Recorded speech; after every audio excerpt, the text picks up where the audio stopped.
All right, shalom, shalom. First and foremost, we'd like to give all honor, praise, and glory unto Yahweh, Ba'Hashem Yahushai, Ba'Hashem Rakak. double honors to the elders and apostles of great Millstone who rule well. Peace and salutations to the elect scattered abroad. All right, this is the GMS Plaintables camp, all right, in Delaware, and we're gonna get straight into it. So, you got the precept? Yep, God. So this is 1 Peter chapter 5 and 8. It says, "Be sober, be vigilant, because your adversary the devil, as a roaring lion, walketh about, seeking whom he may devour." Yeah, be sober and be vigilant, man. All right, because why? All right, we know that Esau, that's who was talking about, the devil, which Esau, he has different names, all right, in the scriptures. All right, he's also known as the wicked. All right, he's also known as the red dragon. All right, you know, Satan, you know, the spiritual counterpart, the physical counterpart of the demon Satan. All right, so what is Esau doing? He's coming with that great wrath, and what are we doing? We're being sober and vigilant, man. All right, we're waiting for the day he pushes what? You know, that MOTB, all right, which is known as the RFID C-hip. All right, which is known as that RFID C-hip. All right, you know, we're seeing a lot of prophecies going on around the world. All right, rumors of wars happening. All right, Esau letting out these different movies. All right, you have to leave the world behind. All right, soon in March, you got the new Planet of the Apes movie. All right, so, and we know that Esau loves to do that predictive programming in his movies. All right, pretty much, you know, getting you ready for what's to come. All right, can you read that again? So this is 1 Peter chapter 5 and 8. It says, "Be sober, be vigilant, because your adversary the devil, as a roaring lion, walketh about, seeking whom he may devour." Seeking whom he may devour, man. And who's the main target he's looking to devour? All right, you so-called blacks, Latinos, and Native Americans, which are also known as the Israelites in the Bible, man. All right, Esau has never liked you, man, and he's always hated you. You can see that through ever since Esau came on the sea, ever since Cain and Abel, man. All right, you know, Esau has always had a hatred for the Israelites. All right, and you know, Esau's good at hiding it sometimes. All right, he's good at hiding his true intentions, but then what does he do? All right. The scriptures say, "An enemy speaketh sweetly with his lips." All right, so Esau, he got them words smooth like butter, but he's looking to throw you into a pit, man. All right, you got something? Yeah, so this is I got Psalm chapter 83. Yeah, go ahead. It says Psalm 83 and 1. It says, "Keep not thou silence, O power, hold not thy peace, be not still, O power. For lo, thine enemies make a tumult, and they that hate thee have lifted up the head. They have taken crafty counsel against thy people, and consulted against thy hidden ones." Yep, yeah, kind. You know, and you know, the Lord, all right, he's gonna make Esau pay for everything he's done. All right, you got people, you know, walking around, you know, believing that Esau, he's not gonna pay for everything that he's done. All right, especially to the nation of Israel. All right, because that was his main target. All right, and what is the Lord getting ready to do? He's getting ready to come back. All right, and put this thing, put this kingdom upside down, put this kingdom in flames, man. All right, and do what? All right, we right now the Israelites. All right, we at the lowest estate. We're on the bottom of the totem pole. All right, in this world, in this society. But what's gonna happen? We're gonna be rulers, man. All right, we're gonna be on top of the earth as we should.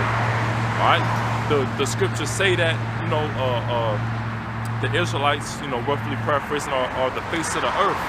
All right, you know, we're the ones that the Lord's dealing with. He's not dealing with Esau. All right, people think that the Lord is dealing with Esau because he's currently in rulership. Salt. So what? Salt. Come. Yeah, the salt. We the salt of the earth. All right. Got some more on that? Yeah, so it says Psalm chapter 83 and 3. "They have taken crafty counsel against thy people, and consulted against thy hidden ones. They have said, Come and let us cut them off from being a nation, that the name of Israel may be no more in remembrance. Yeah, and that's what Esau does, you know. Esau comes and he does the most to what? Hide us from the truth. What did he do when we was in slavery, man? He beat our inheritance out of us. All right, we weren't able to read, we weren't able to write. All right, he gave us new names.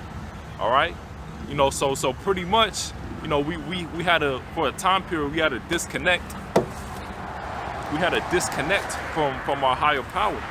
All right, but the Lord made into a way that, you know, we will come back. We will remember ourselves in due time, man.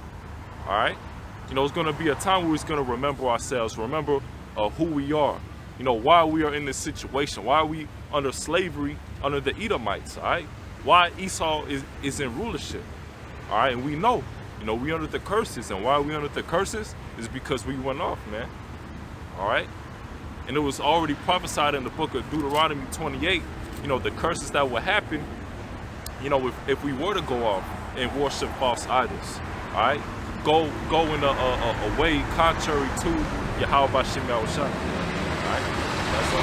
Yeah, and getting real quick, just jumping real quick to Exodus chapter 1 and 8. It says, "Now there arose up a new king over Egypt, which knew not Joseph. And he said unto his people, Behold, the people of the children of Israel are more and mightier than we. Come, let us deal wisely with them, lest they multiply. And it come to pass, that when there falleth out any war, they join also unto our enemies, to fight against us, and so get them up out of their land." Yeah, so exactly. So today we already know, you know, Esau's is the same exact mindset as, you know, basically the ancient Egyptians had, you know, back in ancient Egypt. They basically saw, you know, how the Israelites were multiplying, you know, more than them, so they wanted to deal wisely, you know, with the Israelites, so the population, you know, didn't exceed their population. So Esau is doing the same thing, you know. That's why he's you know, working so hard, you know, with Planned Parenthood. You know, he basically directs down to our people. Yeah, Esau, he puts us in hoods, ghettos. All right, puts drugs on the streets, guns on the streets. All right, you know, takes away resources. All right, certain things makes us in a poor, low estate. And what happens when people are in that type of low estate? You got a lot of crime happening. All right, drugs. All right, killing. All right, robbing. All right, Jake, you know, drug dealing. All right, and pretty much what has that done? That's put our people at a very, very low estate, man. All right, it's Esau's attempt to destroy our people. All right, but it came to a certain time where, you know, you're gonna have prophets, you know, because a lot of the men of the Lord, we all come from different walks of life. You know, a lot of brothers came from them types of environments, and we're coming and we're telling you that ain't the way. All right, we're telling you why we're here. All right, we're telling you why you gotta come out of your wicked way, man. All right, because at the end of the day, yes, we are all in the curses. But at the end of the day, if you keep walking in your wicked ways, man, all right, them curses gonna keep on hitting you and hitting you. All right, until you ultimately destroy it. All right. You know, people wonder why they wake up. You know, Jake is always getting judged. Jake always getting shot. Jake always have an accident happening. All right, something always happening to Jake. It's because we at that low estate. It's because we went away from the Heavenly Father. Okay. Yep. This is Isaiah chapter 30 and 20. "And though the Lord give you the bread of adversity and the water of affliction, yet shall not thy teachers be removed into a corner anymore." Yeah, yet shall not thy teachers be removed into a corner anymore. All right, you can see us. All right, we are out in the open. This is a major highway. Yeah. This is a major highway, man. All right, you know, we're being seen. All right, people are walking past, coming up to the camp. All right, asking what we're here doing. All right, most of the people already know what we're doing. All right, and we're trying to wake our people up. All right, we're taking the blood off of our hands, man. All right, you know, this is you know, this is the least we can do, you know, as servants of the Lord. You know, making our bodies a living sacrifice. All right, coming here day in and day out, man. No matter if it's the blistering heat, No matter if it's the cold, man. All right, you know, this word still got to get pushed. You know, no matter what. All right, through YouTube. All right, lessons. All right, and that's the way the Lord made the truth spread to the four corners of the earth, man. All right, read that again. Kind of says Isaiah chapter 30 and 20, and though the Lord give you the bread of adversity and the water of affliction, yet shall not thy teachers be removed into a corner anymore, but thine eyes shall see thy teachers. Yeah, but thy eyes shall see thy teachers. All right, and that's what we're doing. We're being seen. All right, you got people walking up to the camp, you know, daily. All right, whether it's to you know, they sincerely want to know about what's going on, or they scoffers, or you know, whatever the case may be. All right, we're being seen. All right, you got people honking the horn, you know, the drive-by shalawams and all this. You know, people know what we're doing out here, man. You know, it ain't no secret. All right. So you got something else? Next verse. Oh, good. It says Isaiah chapter 30 and 21. It says, and thine eyes shall hear a word behind thee, saying, this is the way, walk ye in it. And when he turn to the right hand, and when he turn to the left. Yeah, and we're telling you the way to go. You know, you got people who think that, you know, we're breaking the scriptures down with our own interpretation, how we think is right, what we think. No, this is the Spirit of the Lord who's going on men. All right, we're not out here on our own accord. You know, the scriptures say that man's goings are of the Lord. All right, we're not out here, you know, putting our own interpretation into this. No, the Lord put the Spirit on certain men to come out and preach. All right, you know, I'm not out here doing this on my own will. All right, you know, the Lord, you know, put His mercy on the prophets, all right, to go out and preach, all right, and Lord willing, be saved, man. All right, be a part of the remnant, you know, which is also known as the Lord's elect. All right, because every Israelite is not going to be chosen to be saved out of Babylon the Great, otherwise known as America. All right, you're gonna have 2/3 is gonna have to be cut off and die, man. All right, and then you're gonna have the 1/3 elect who's gonna be called and chosen. You know, the scriptures say many are called, but few are chosen. All right, the elect is those few that will be chosen. All right. So any more on that? Yeah, that was it. Yeah, can you give me Revelation 6 and 3?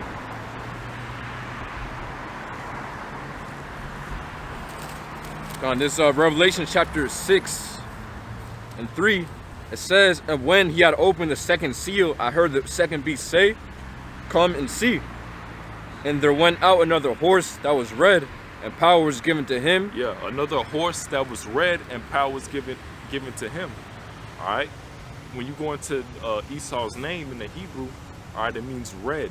All right. When Esau came out, it said he was red like a hairy garment. All right. This is going into who the red dragon is. All right. This is another name to describe Esau, because Esau, he's not just known as you know, just Esau in the scriptures, man. All right, the Lord has given him different names. All right, the wicked, the devil. All right, Satan in certain instances. All right. So go ahead. It says Revelation chapter 6 and 4, and there went out another horse that was red, and power was given to him that sat thereon to take peace from the earth. Yeah, power was given to him to take peace from the earth. All right. The scriptures say, you know, when the wicked are in authority, the world, you know, the people shall mourn. All right. And what has Esau done ever since he came into power, man? All right. Every nobody likes this world, man. All right. Esau has made it to where, you know, he's gonna have all this chaos and all this madness break loose for what? You know, to ultimately implement his NWO and try to see up everybody. All right, Esau, his ultimate goal is to be like the Most High. All right, but he's not going to do it in righteousness. He's going to do it in wickedness. All right, you see how Esau has actively, tried to make this world completely against the scriptures. All right, and Esau's the ultimate hypocrite, because here you have it. Esau claims to swear on the Bible, I do everything by the scriptures, but when you see these different laws that he passes, the way he does things, the way this system works, is completely contrary to the scriptures. And not only did he do that, all right, he made it into a way where it's impossible to keep the law perfect. All right, and Esau, he strategically done that. All right, so read that again from the top. God, it says, Revelation chapter 6 and 4, and there went out another horse that was red, and power was given to him that sat thereon to take peace from the earth, and that they should kill one another. And there was given unto them a great sword. Yeah, it was given unto him a great sword. All right. And what does Esau use, man? He got this technology. All right. He got his military might. All right. He got all this might, all this these tanks. All right. These fighter jets. All right. He got his ultimate weapon, which is of course the ICBM nuclear missile. All right, which that's going to be used to destroy Babylon the Great. All right, and if you're an Israelite and you're listening to this message and you don't repent, you're gonna get caught up in that destruction, man. All right, you're gonna feel that fervent heat from those ICBM nuclear missiles, man. And we know that that's talking about Esau, because why, man? All right, Esau, his blessing. All right, when you go to the book of Genesis, was what? All right, he was given the sword, man. All right, and that's how he will rule, and that's how he will live, man. All right, Esau don't know another way to rule, man. How did he take over Gad? All right, through the sword. All right, through the Gatling gun. All right, he came with his pestilence as well. That's another form of it too. All right, Esau uses pestilences as well. All right. Yeah, and really, Esau's sword has just advanced. Starting with what the times of, for example, 1492. In 1619, when Esau really came down on the Israelites, Esau was conquering with the sword. You already know Christopher Columbus, which really his name is Cristobal Colon. He even said that he basically said that he couldn't put down his sword for a second, basically paraphrasing what he said. But basically he was saying that he couldn't put down his sword for a moment. So that's how Esau was given that blessing. To have power over the earth with the sword. But, really, in these modern day times, Esau's sword has advanced. Now adding on to the brother's point, Esau has these missiles now, the military guns, certain weapons such as, radiation weapons and heart attack guns and all that. Esau's sword has just advanced. Yeah, and Esau's known as the devil. And when you go into the word devil, it's also known as a deceiver. And what has Esau done? All right, he deceives. When he came to the Americas, and made it seem like to be cool with the so-called Native Americans. All right, in order to know how to live, to wash himself, to plant certain crops. What has he done? All right, once he got what he needed. All right, he pretty much turned his back on the Native Americans and went to war. All right, and started to kill them. All right, and what he do? He started to make them all go west. All right, through the Trail of Tears, man. And it wasn't no friendly just go and no. He made them do it. A lot of Native Americans died of starvation. All right, pestilence. All right. Just the harsh conditions of the Trail of Tears, man. So Esau had no remorse. All right. That's the way Esau rules as well. Through his deceitfulness. All right. Esau comes and makes himself look like he can't hurt a fly. All right. Come with a suit and tie, a clean-shaven face. All right. But underneath all that is a roaring devil, man. You want me to continue on that? Nah, you can get Revelation 12 to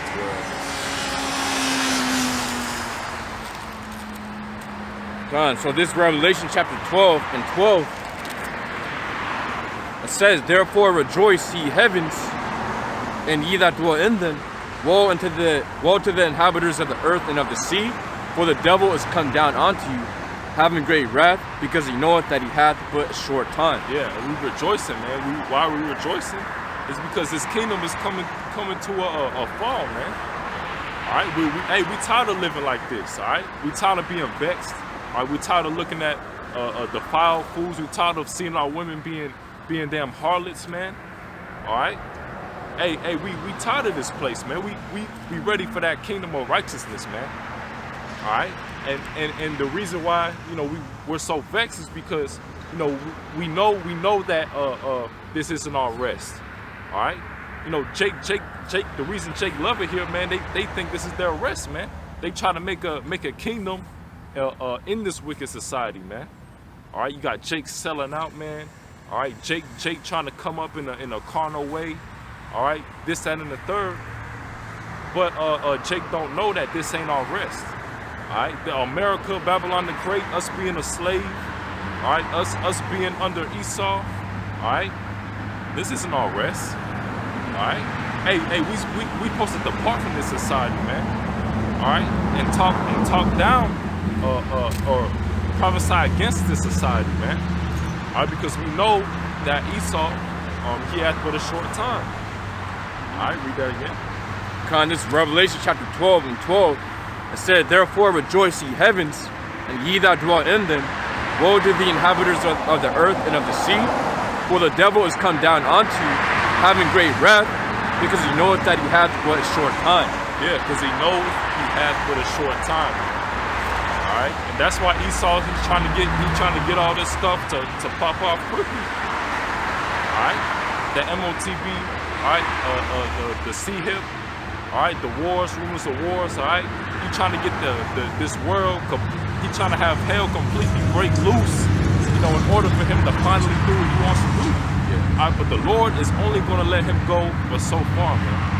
All right, Esau is going to be, right before Esau finally gets his way, the Lord is going to come back, all right, and foil all his plans, man. Yeah. All right. And yeah, I wanted to add real quick that Esau knows that he has but a short time. So, as Esau speeds up, basically his agenda and, makes the things that he wants to come to pass, happen, Esau's always going to be sloppy, in those works as well. That's why the scriptures say in 2 Thessalonians chapter 2 how Esau will be revealed. And, one of the reasons why Esau is being revealed is because he's getting sloppy. And of course, the Spirit of the Lord is revealing him. The prophets are out here, teaching the word. Oh yeah, you can get that too. All right. Let me go and get that. Yeah, and it's been happening. All right. Ever since I believe in '68, Abba Bivens, came on the scene. All right, that's when it all started. But then, you had the wave in 2007 once the truth went on YouTube and the internet, it just exploded. All right, and ever since that, the society just been going downhill and downhill and downhill, ever since. All right, that's how we know we at the end, man. All right, the stuff that's going on in our society today, that wasn't happening, all them years ago, man. All right, Jacob's trouble is gonna be a time like no other. All right, so go ahead, read that. So this is 2 Thessalonians chapter 2 and 1. It says, now we beseech you, brethren, by the coming of our Lord Yahushua Mashiach, and by our gathering together unto him, that ye be not soon shaken in mind, or be troubled, neither by spirit, nor by word, nor by letter, as from us, as that. Yeah, and that's what keeps us going, man. All right, because you got a lot of brothers who's maybe feeling a little bit sluggish, maybe feeling down in the spirit. All right, but it's this word that's what comforts us. Yahushua coming back, to save us. All right, to coming back to save his people. All right, through them chariots from this destruction, man. That's what gives us hope. All right, that's what gives us faith. right? And we know he's going to come back, all right? The Lord isn't one to lie. The Lord isn't one to break his promise, all right? Forsake, his people, all right? So we know, through all the hell that we got to go through, which is required, all right, that the Lord is going to come back, man, all right? And all the suffering and all the affliction and adversity that we go through on this side, man, all right? It's all gonna be nothing compared to the glory we're gonna receive in the kingdom of heaven, man. All right, it's gonna be nothing like it. Like we can't even fathom, how it's gonna be in the kingdom. All right, so go ahead. God, it says 2 Thessalonians chapter 2:2. It says that you be not soon shaken at mind or be troubled, neither by spirit nor by word, nor by letter as from us, as that day of a Mashiach is at hand. Verse 3, it says, let no man deceive you by any means, for that day shall not come, except there will come a falling away first, and that man of sin be revealed, the son of perdition. Yeah, man of sin being fulfilled, son of perdition. That's talking about Esau. So what's happening? Esau's being revealed. Who is revealing him? All right, the prophets. All right, first and foremost. All right, through the spirit of Yahweh Bashim Al-Shai. All right, the Lord, he put the spirit on the prophets. All right, to come out and reveal all his plans. All right, Esau does his best trying to hide it, flagging brothers' videos, taking down brothers' videos. All right, but it's not enough. All right, the elect has to be sealed first. All right, once the elect is sealed, then that's when the doors of repentance is going to be closed. That's when the famine of the word is going to come. All right, because we're not going to be out here on the highways and hedges forever, man. It's going to be a time where, we're going to have to be incognito. All right? Because why? Because, this place is Esau's going to bring his great wrath. And, right? I want to add real quick, it says in Amos chapter 8 and 11, how the Lord will basically bring a famine of the word. Not a famine, of course, the famine of bread and water is coming too. But, the Lord's also going to bring a famine of the word, and that's, basically us being pulled back. The prophets being pulled back from teaching this word. And the scriptures prophesy how, there's going to be a time of within second Esdras, a time of great confusion. That's really talking about, us, basically the prophets not being out there teaching this truth. Yeah. And I was going to say, and you got to think about it too. Because when you under a famine, when you starving, when you thirsty, you're not thinking about anything instead of, getting some food, right? Drinking some water, all right? You feeling tired, you feeling sluggish, man. All right, all you want to do is eat, and you're gonna do anything you can in order to eat, in order to drink, all right? And the Lord said it's gonna be a famine of the word, man. So these people are gonna lose their minds trying to look for the prophets, man.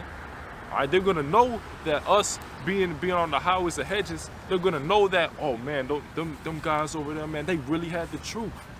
All right, and they're gonna be looking for us, man, but we're gonna be nowhere to be found. All right, and there's no way, and there's no way they're gonna be able to come back, because the Lord, he stretched out his hand, and you chose not to take heed to his word. All right, it's gonna be too late, You can't tarry when it comes to this truth, man. All right, because you're gonna say, oh, I'll do it tomorrow. I'll do it next week.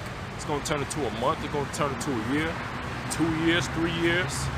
All right, and you're gonna come around one day, and brother's gonna tell you like, yo, where you at? You're gonna act like you was in tune all these years. All right, but meanwhile you was being slothful, man. All right, you wasn't doing what you had to do on this side to be a part of the Lord's elect, Lord's will. All right, you wasn't doing that. All right, you was being lazy. All right. Good.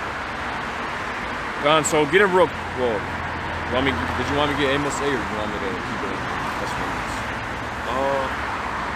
Finish Thessalonians and then get Amos. It says 2 Thessalonians chapter 2 and 3. It says, let no man deceive you by any means, for that day shall not come, except there come a falling away first, and that man of sin be revealed, the son of perdition. Yeah, by the way, the falling away represents us falling from, our heritage, us falling away from the truth. It says, verse 4, who opposeth and exalteth himself above all that is called power, or that is worship, so he as the Most High sitteth in the temple of the Most High, showing himself that he is the Most High. Okay, read that again.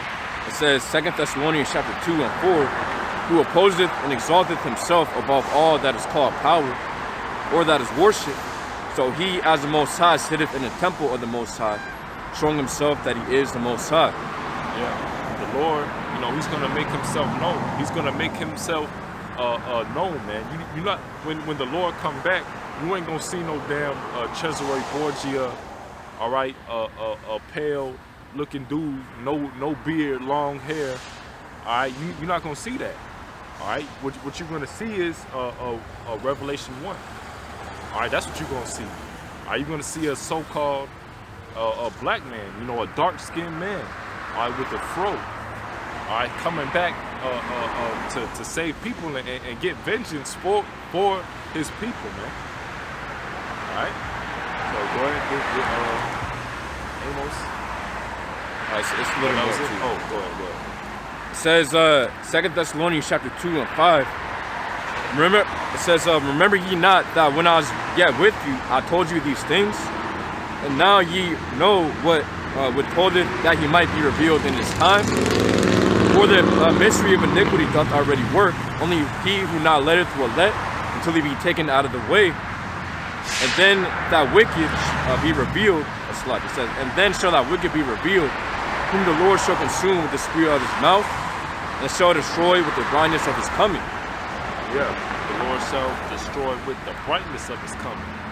All right, and man, this place is gonna be up in flames, man. All right, the Lord's gonna have his chariots. The Lord's gonna use his chariots as weapons too. All right, it's not just gonna be the ICBM thermonuclear missiles. All right, it's also gonna be the chariots as well.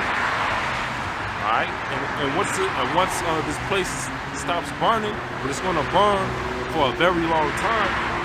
All right, it's going to be a complete desert. It's going to be desolate. All right, it's only going to be creatures that you see like vultures and things like that dwell in the desert. All right, and no man is going to live here again. This land is not going to be inhabited by people. All right. So is there any more on that? Yeah. What? It also says, and then shall that wicked be, or to read again, it says 2 Thessalonians chapter 2 and 8, and then shall that wicked be revealed, whom the Lord shall consume with the spirit of his mouth, and shall destroy with the brightness of his coming. Yeah, basically the common Christian will think that this wicked, because it's a capital W, so speaking about somebody in particular, a lot of Christians will think that, yeah, that's probably Satan, because, the Lord's coming back to destroy Satan and, his demons. Nah, man, this is referring onto somebody and specifically a man. It's, a certain type of individual. So it says, verse 9, even him whose coming is after the working of Satan, with all power and signs and lying wonders. So it's giving you someone who's after the working of Satan. And we know that to be, again, the Edomites, the physical counterpart of Satan, the Esau, the so-called white man. So it says, even him whose coming is after the working of Satan, with all power and signs and lying wonders. And yeah, Esau's been given the gift of deception, which, that's all we're saying is about, deception, deceiving. Yeah, you got Esau, he may even try to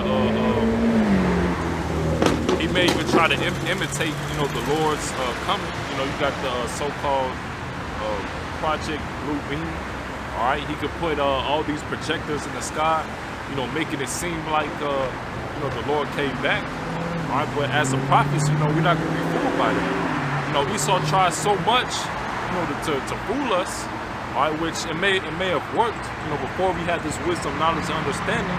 But now that we have it, we can easily see through Esau's bullshit. All right, we know what Esau says that is right, that he's going to do, but we know what Esau says that's complete bullshit. All right. Why? Because the Lord, he gave us the wisdom, knowledge, and understanding, the discernment, the spiritual discernment to see through them. All right? Yeah. So it said, even him whose coming is after the working of Satan, with all power, signs, and lying wonders. Yeah, so we already know that the big deception that Esau is going to come with is going to be that mark of the beast I've spoken about in Revelation chapter 13 and 16. We already know Esau's, again, he's going to try his best in order to make everybody take it. You know, first he can start with these, you know, basically showing you the many features and things that this mark of the beast can do, which, by the way, is the RFID implant. Esau's going to show you many things. Oh yeah, you know, you can control your car, you know, with just your hand, or and you know, many other things Esau's going to come with.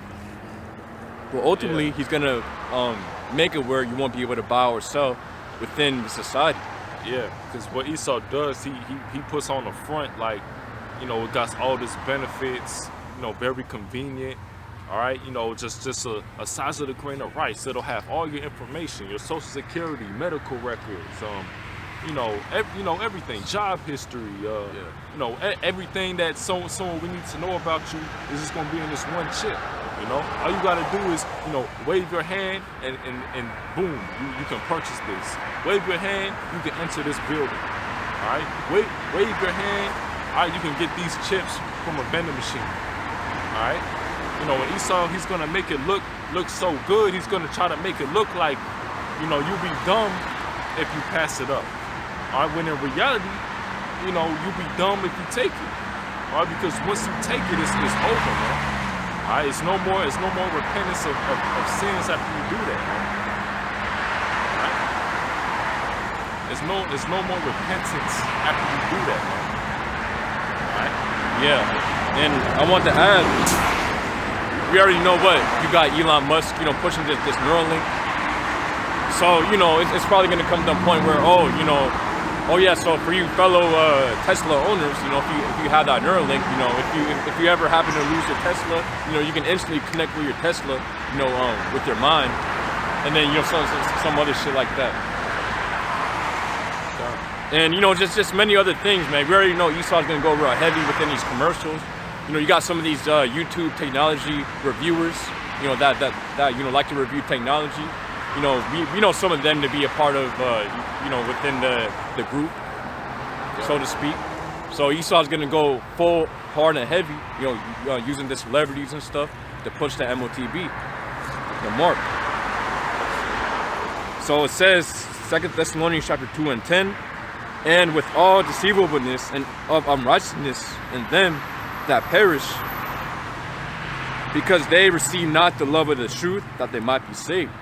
Yeah, and of course, a lot of our people, we direct this word onto our people, you know, the Israelites, so-called Negroes, Native Americans, Latinos, and we understand that there's been a scattering, so you're going to have our people, you know, come in the appearance of these other nations, according to Deuteronomy chapter 28 and 64. So we direct this word onto our people so that they repent. But we understand that, you know, not every Israelite is going to repent. So it says, because they receive not the love of the truth, that they might be saved. Yeah, so you have a lot of Israelites that are going to reject this truth. And ultimately, that will lead to them not being saved and receiving salvation and protection within these, you know, times that we're in right now. It says, verse 11, and for this cause the Most High shall send them strong delusion, that they shall believe a lie. To read that again, it says 2 Thessalonians chapter 2 and 11, and for this cause the Most High shall send them strong delusion, that they shall believe a lie. Yeah, so, and that's what the Lord's doing, man. He's sending a strong delusion, really, man, to the 2/3. Because at the end of the day, they're not set up to receive salvation. They're set up to receive destruction. So the Lord sent them a strong delusion. And, you know, hey, at the end of the day, the proof, the truth is out here. So, you know, it's really no excuse, man. The Lord made it real obvious what the truth is. The Lord made it real obvious, you know, what the lies are. So it's not, you know, it's not going to be any excuse, man, when once the Lord puts you to death because you didn't want to repent. Yeah. And a lot of times when, you know, these people reject the truth, you know, they do it based off their personal feelings, you know, what they believe is right, right? You know, but the scriptures say that, you know, roughly paraphrasing, you know, a man may think he's right, but the ways that end the world is death, you know? All right? So you you know, saying what you feel in your heart, like that dude who came last week, you know, saying he thought he was so, right because he was following his heart. All right, the scriptures say that the heart is, you know, deceitful above anything else. All right, and that's what the Christians do. You know, they follow their heart. Yeah, and that's funny because, you know, I do remember asking the guy to bring out some scriptures instead of just, you know, but what was the answer? He said, nah, you know, I don't need to. You know, I'm just gonna, you know, bring out my thoughts, or, you know, I'm gonna rely upon my mind. Hey, well, as the scriptures say, if you don't have this word, then the light isn't in you. So we already know that God's not really studying and going through the scriptures. So his soul is completely filled with darkness. So, you know, what edification is going to be able to come out of his mind when it's filled with perverseness and darkness? God. So it says, 2 Thessalonians chapter 2 and 12, that they all might be damned who believed not the truth, but had pleasure in unrighteousness. Yeah, go ahead. Yeah, brother, yeah, that was it.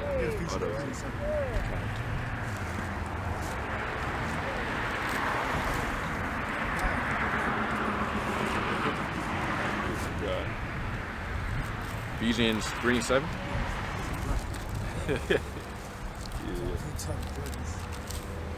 So this is Ephesians 3 and 7.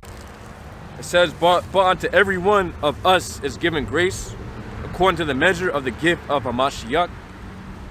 Wherefore he saith, when he ascended up on high, he led captivity captive and gave gifts unto men. Now that he ascended, what is but that he also descended first into the lower parts of the earth? So, it says Ephesians chapter 3 and 7, for unto every one of us is given grace according to the measure of the gift of a Mashiach. Look up our measure.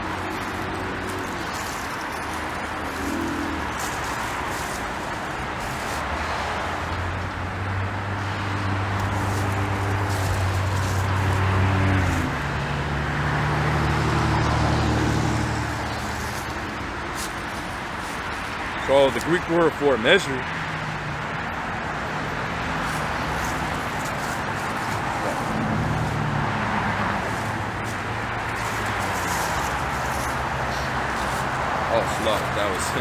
I was reading Ephesians 4 and 7.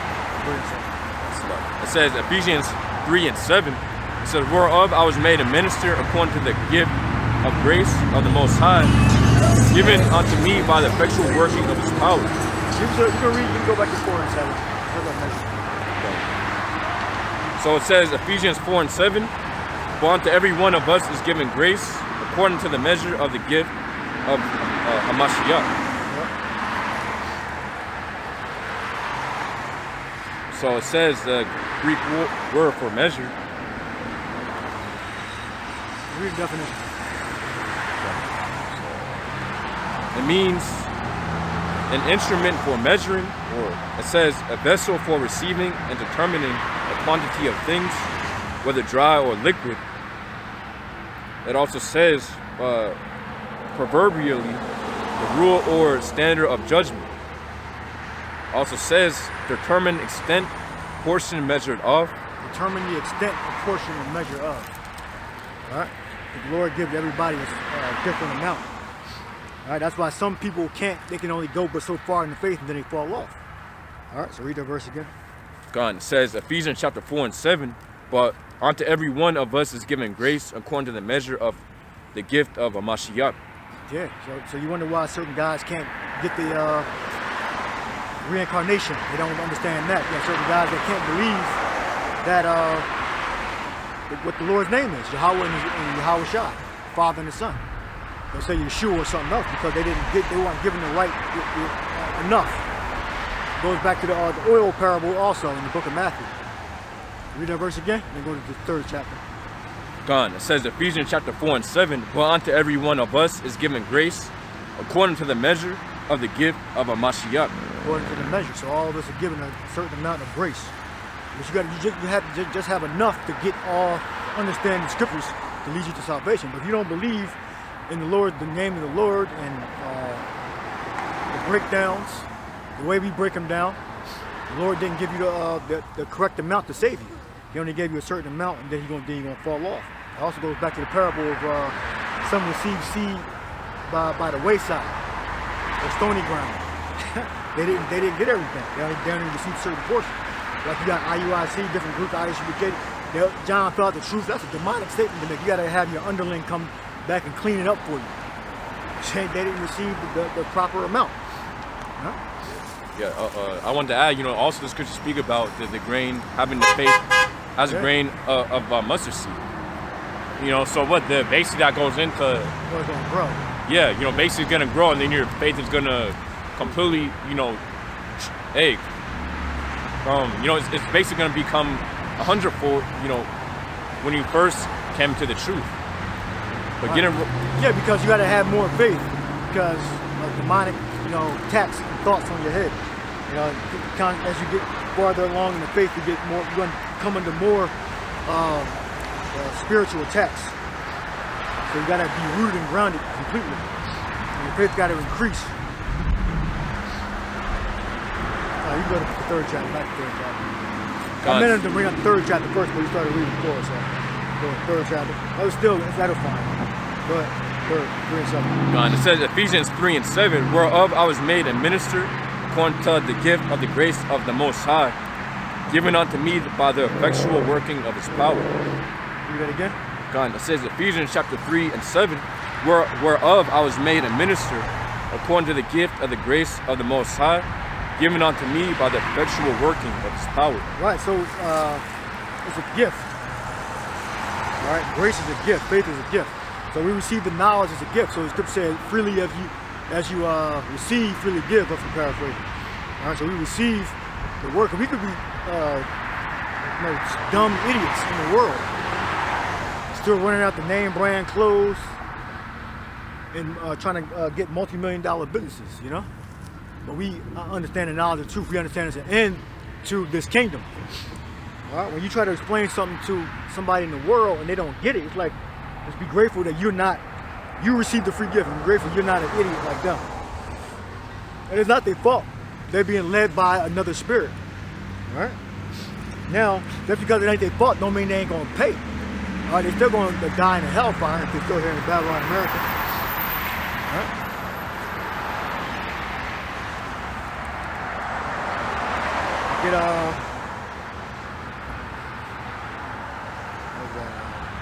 Romans 5, 15, 5 and 15. It says Romans chapter 5 and 15, but not as the offense, so also is a free gift. For if through the offense of many, or it says of one many, we dead. It says Romans chapter 5 and 15, but not as the offense, so also is a free gift. Free gift, okay? It's free. That's why you can't study really hard and go to school to understand the doctrine, to understand the breakdowns. You have to receive it from on high. God, so it says, but not as the offense, so also is a free gift. For through the offense of one many be dead. Offense of one, which is Adam, okay? It started with Eve, but Adam was the responsible one. He was the head. All right? So the death came, started through the woman, then ultimately went on to Adam. All right, which Adam in the reincarnation is Yahweh-Shai. All right. Read it again. It says Romans chapter 5 and 15, but not as the offense, so also is the free gift. For through the offense of one many be dead, much more the grace of the Most High, and the gift by grace, which is by one man. Gift by grace. Okay, so we receive this word by grace, not by logic. Okay? You got a lot of these guys that try to debate you on logic. It's not about logic. All right? It's about faith. And faith teaches us what the scriptures mean. Because being able to fly, disappear, reappear is not logical. Okay? So you can't, so your logic shit don't work. Well, It says, and the gift by grace, which is by one man, Yahushua Mashiach hath abounded unto many. yeah, so we received grace because of Yahushua. He gave us grace. His spirit. Give me where it says Revelation, sup with thee. Sup. Read that verse again. It says Romans chapter 5 and 15, but not as the offense, so also is the free gift. For through the offense of one many be dead, much more the grace of the Most High and the gift by grace, which is by one man, Yahushua Mashiach hath abounded unto many. Hath abounded unto many. Not every single person on earth, to many. Okay? Meaning the Israelites, all right, of the elect. Yeah. All right, and then you have the rest of the Israelites going to come back in after the elected get raised up. Some of them are going to die here in Babylon. The rest may die overseas, or something else may happen. But definitely, if you're in America, you're going to get put to death if you're not at the elect. You got it? Yeah, read it. This is the book of Revelation 3 and 20. It says, behold, I stand at the door and knock. If any man hear my voice and open the door, I will come into him and will sup with him and he with me. Sup, meaning feed. Okay, we feed us with wisdom, knowledge, and understanding. Grace. All right. Get Ephesians 2 and 5. Read it again. Yep, this Revelation 3 and 20. It say, behold, I stand at the door and knock. If any man hear my voice and open the door, I will come into him and will sup with him and he with me. Yeah, so the elect hear my voice. What? The voice of the prophecy. Give me 19 and 10, Revelation. All right, it's not talking about you got to go to church and hear the preacher preach. All right, they're all about prosperity. They're not about preparation for the kingdom. Got it? Read it. This Revelation 19 and 10. It says, and I fell at his feet to worship him. And he said unto me, see thou doing not. I am thy fellow servant and of thy brethren that have the testimony of Yahushua. Worship Yahweh, for the testimony of Yahushua, the spirit of prophecy. All right, the testimony of Yahushua is the spirit of prophecy. All right, so the church should be teaching you about prophecy. All right, look up testimony. Mark Kudos. Look it up in a minute. So that's how you know that the church don't have the Christian, Baptist, Catholic Church don't have the truth, because they're not preparing you for prophecy. They leave things open-ended. All right, like the most important thing they leave open-ended. All right. Got it? Yep, that word is marturia. Marturia. Right. It says a testifying. Marturia. Okay, yeah. Marturia, yeah. It says the office committed to the prophets of testifying concerning future events. What one testifies testimony before a judge. Yeah, that's perfect. Or witness, a record that goes back and deeper into the word. It goes like go into the word. I believe it means like record or something like that. The root. Witness, yeah. They might say it in there too. So, yeah. Martus, a witness. Yeah. Yeah, a legal sense, historical sense, one who is a spectator of anything. A witness, which is a witness. So you're seeing something. So you're seeing something and you report what you saw. All right, so go back up to the original word and read that. So a record, the prophets bear the record. Go ahead. Yeah, it says a testifying, the office committed to the prophets of testifying concerning future events. Right, so a preacher is a prophet. All right. And the churches, the Christian churches, the imams and the Muslims, church, mosque, they don't claim to be prophets. So they can't bear the testimony. The only people that can bear the testimony are the prophets. Right? Read that. So it says Ephesians 2 and 5. Even when we were dead in sins, hath quickened us together in a Mashiach. By grace you are saved. It says verse 6, and hath raised us up together and made us sit together in heavenly places. By grace are you saved. right? And we had the knowledge. Yahweh Shai said that the kingdom of heaven is within you, meaning that the Israelites are the kingdom of heaven. What? Con says, verse 6, and hath raised us up together, and made us sit together in heavenly places in Hamashiach Yahushua. Verse 7. Yeah, the Israelites are going to inherit in the kingdom. What? It says that in the ages to come, he might show the exceeding riches of his grace and his kindness towards us through Hamashiach Yahushua. Get Job. Terror shall make him afraid. Just had it. What, 20?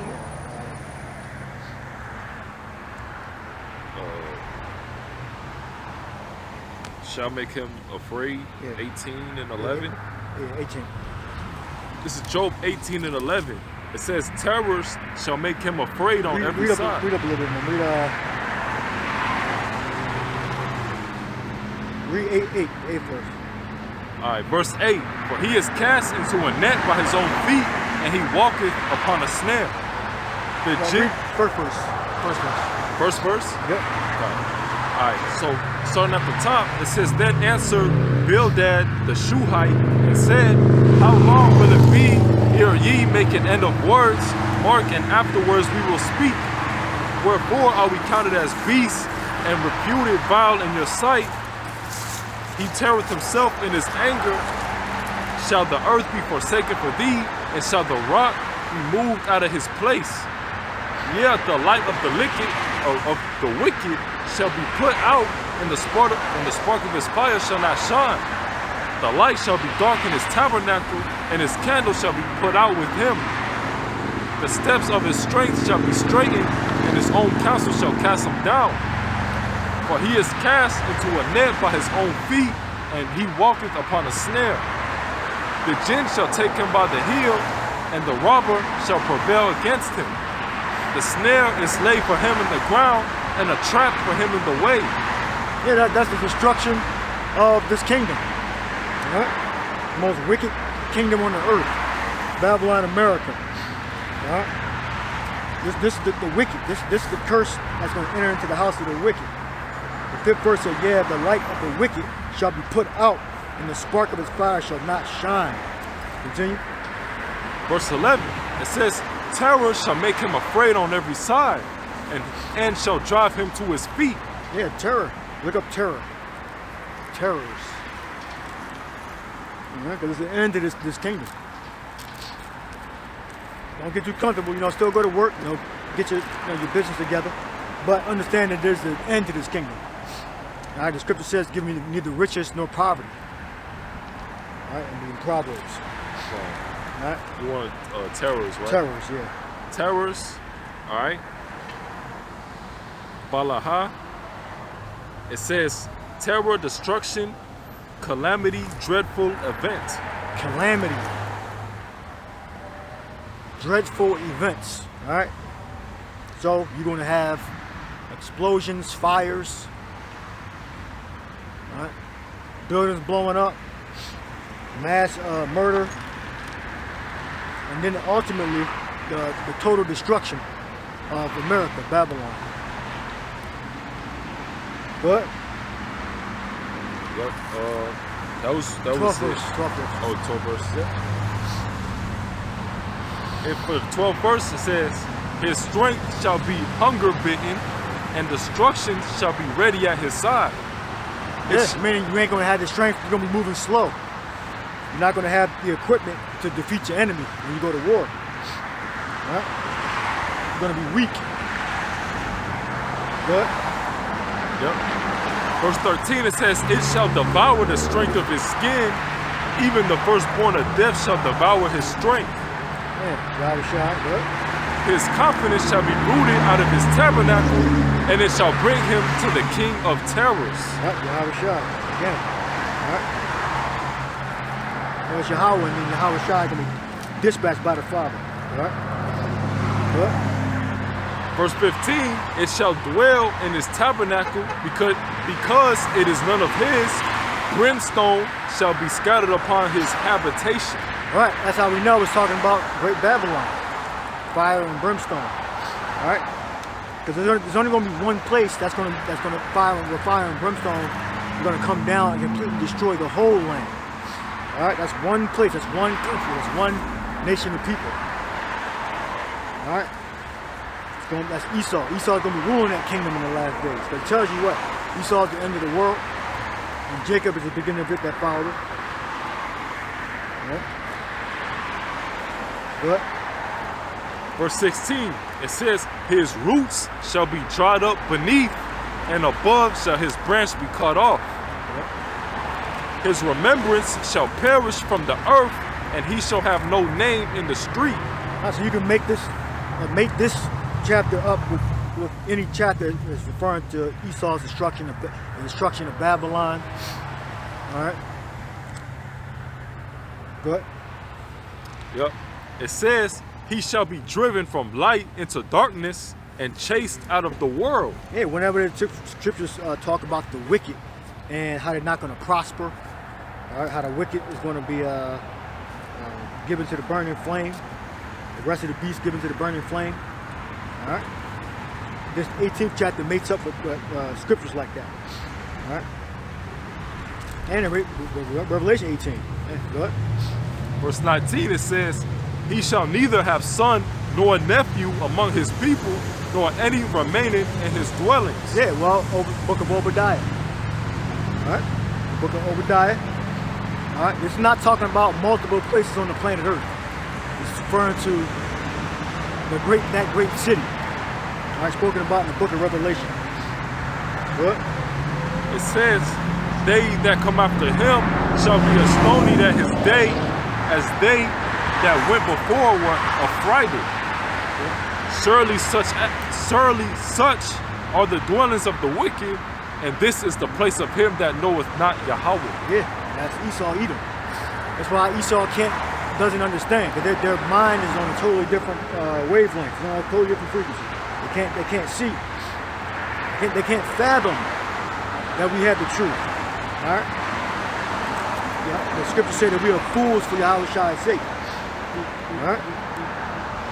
Only if we're guided by some spirit, we believe it's the Holy Spirit, for us to continuously look like fools every single day. All right. And continue to go with a fervent spirit, rooted and grounded. All right. And you get rooted and grounded when bad things happen. All right. When you encounter difficult situations, law enforcement, events in your life, and you still stick by stick to the faith. Stick to the faith. All right.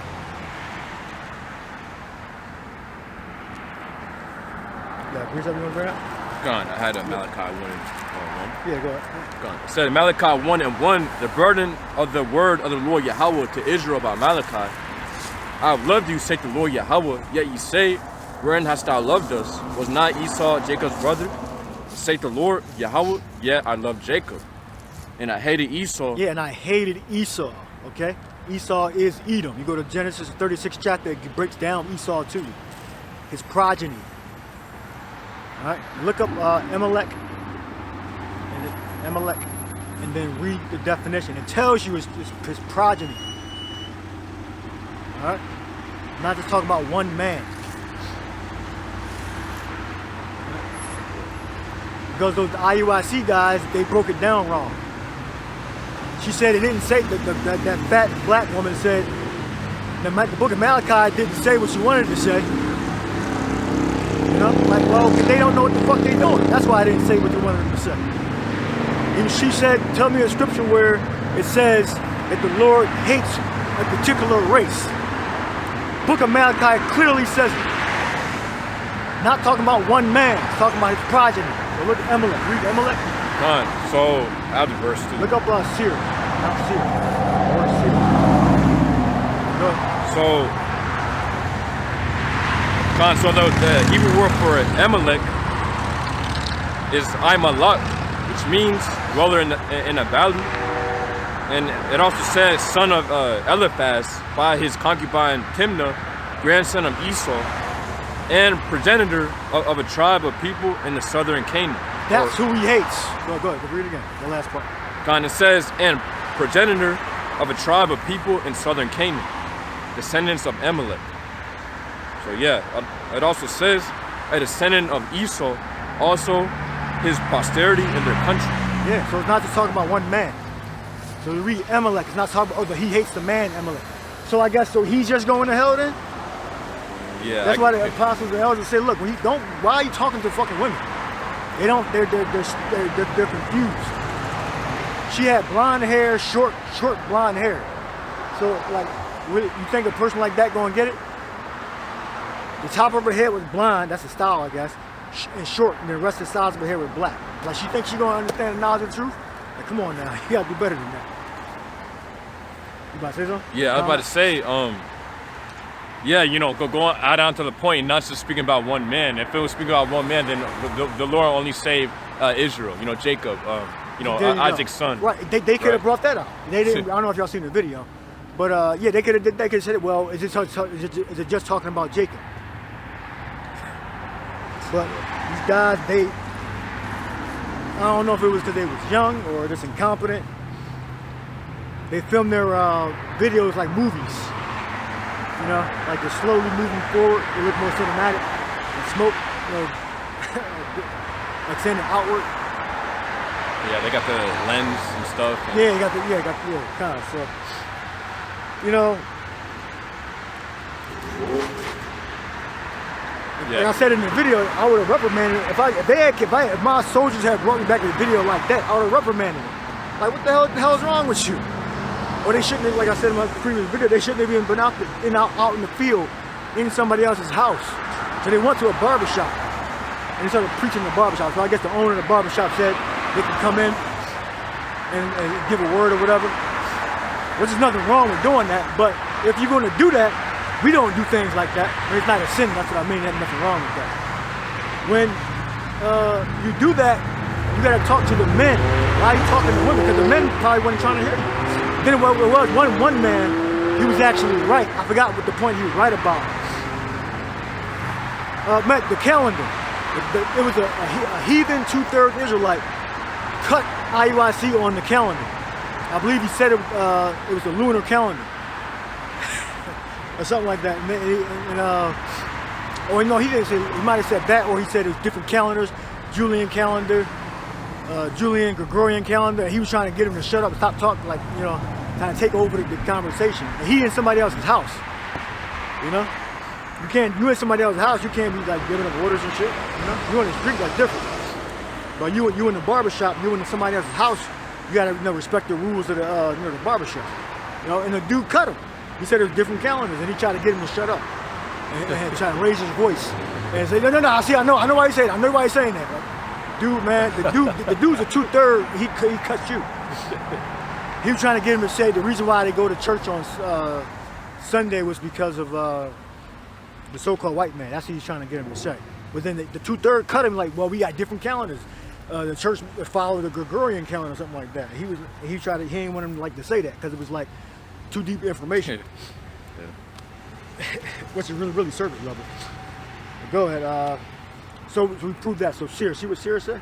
Seir? Yeah, so Seir in the Hebrew, Shayara, it says, patriarch of the Horites, the inhabitants of Edom before the descendants of Esau, the Edomites, the land of Edom. Yeah, so Esau mixed with the Horites. I believe they were Canaanites, if I'm not mistaken. Right? And his children all came out albino, right? Because he took wives of the Canaanites, which he wasn't supposed to do, right? So the Horites dwelled there. So Esau went over there and took over that land. So Esau was rich in cattle, and I think he had three wives. They were all Hamites. Well, that's why the black women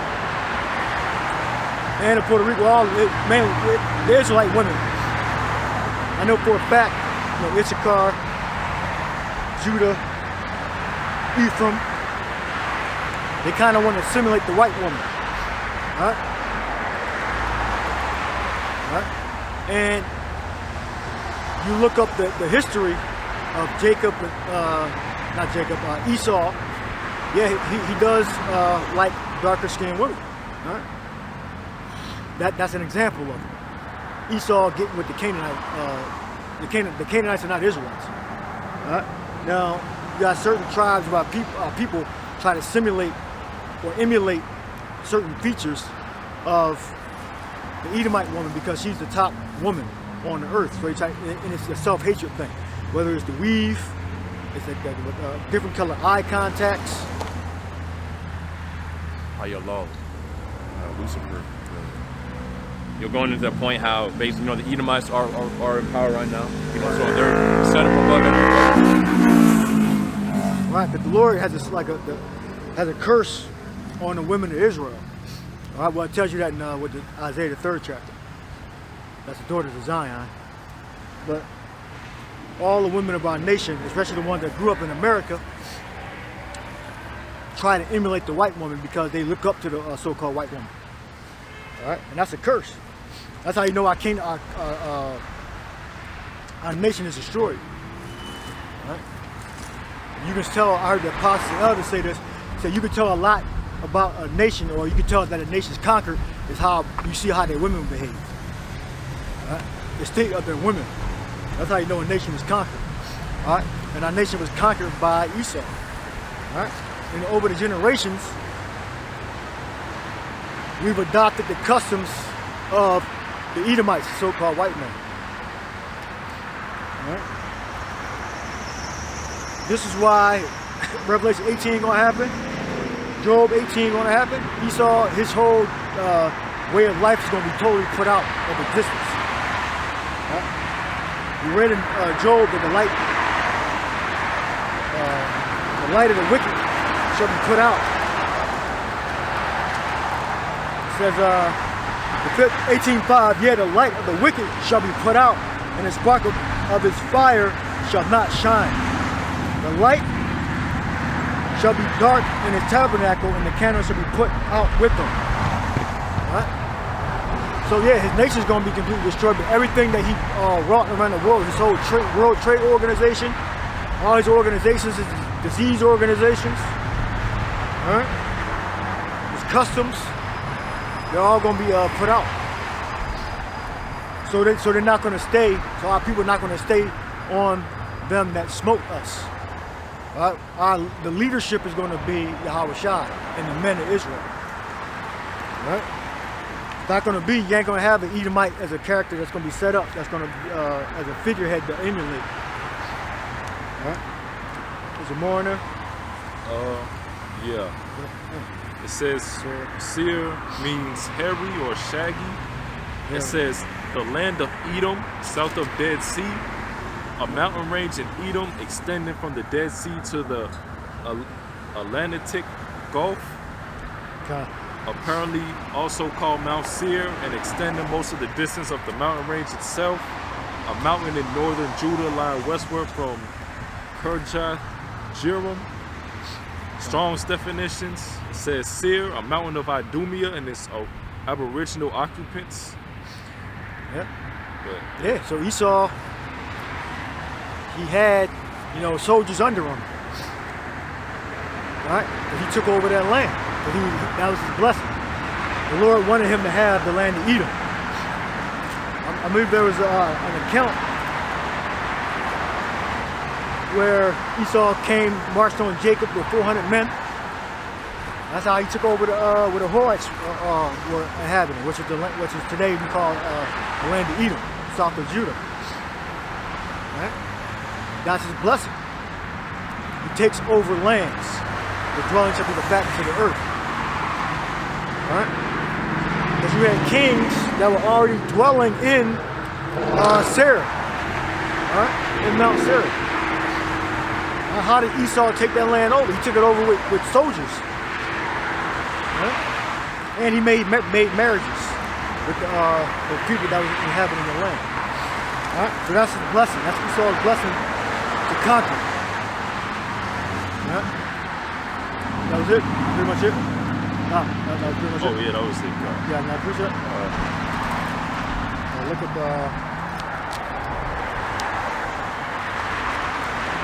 Revelation 17. You got something? Or, Revelation 17. No, so this the is horns should hate the harlot. I think it's Revelation 17.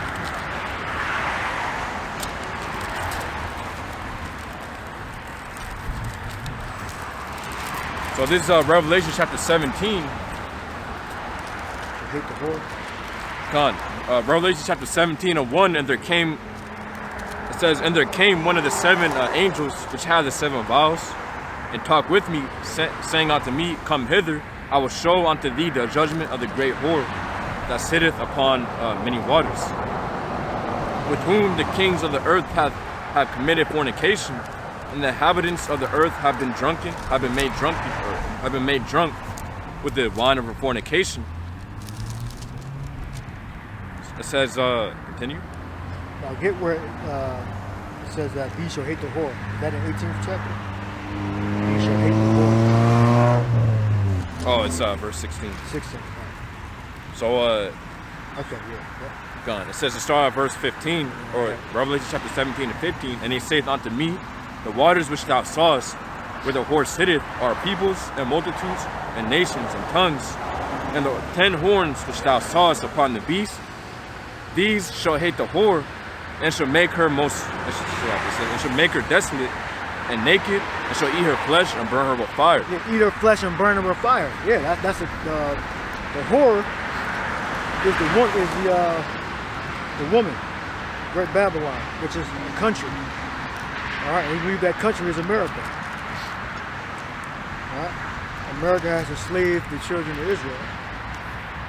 All right, America got rich through chattel slavery. All right. Look up chattel slavery definition.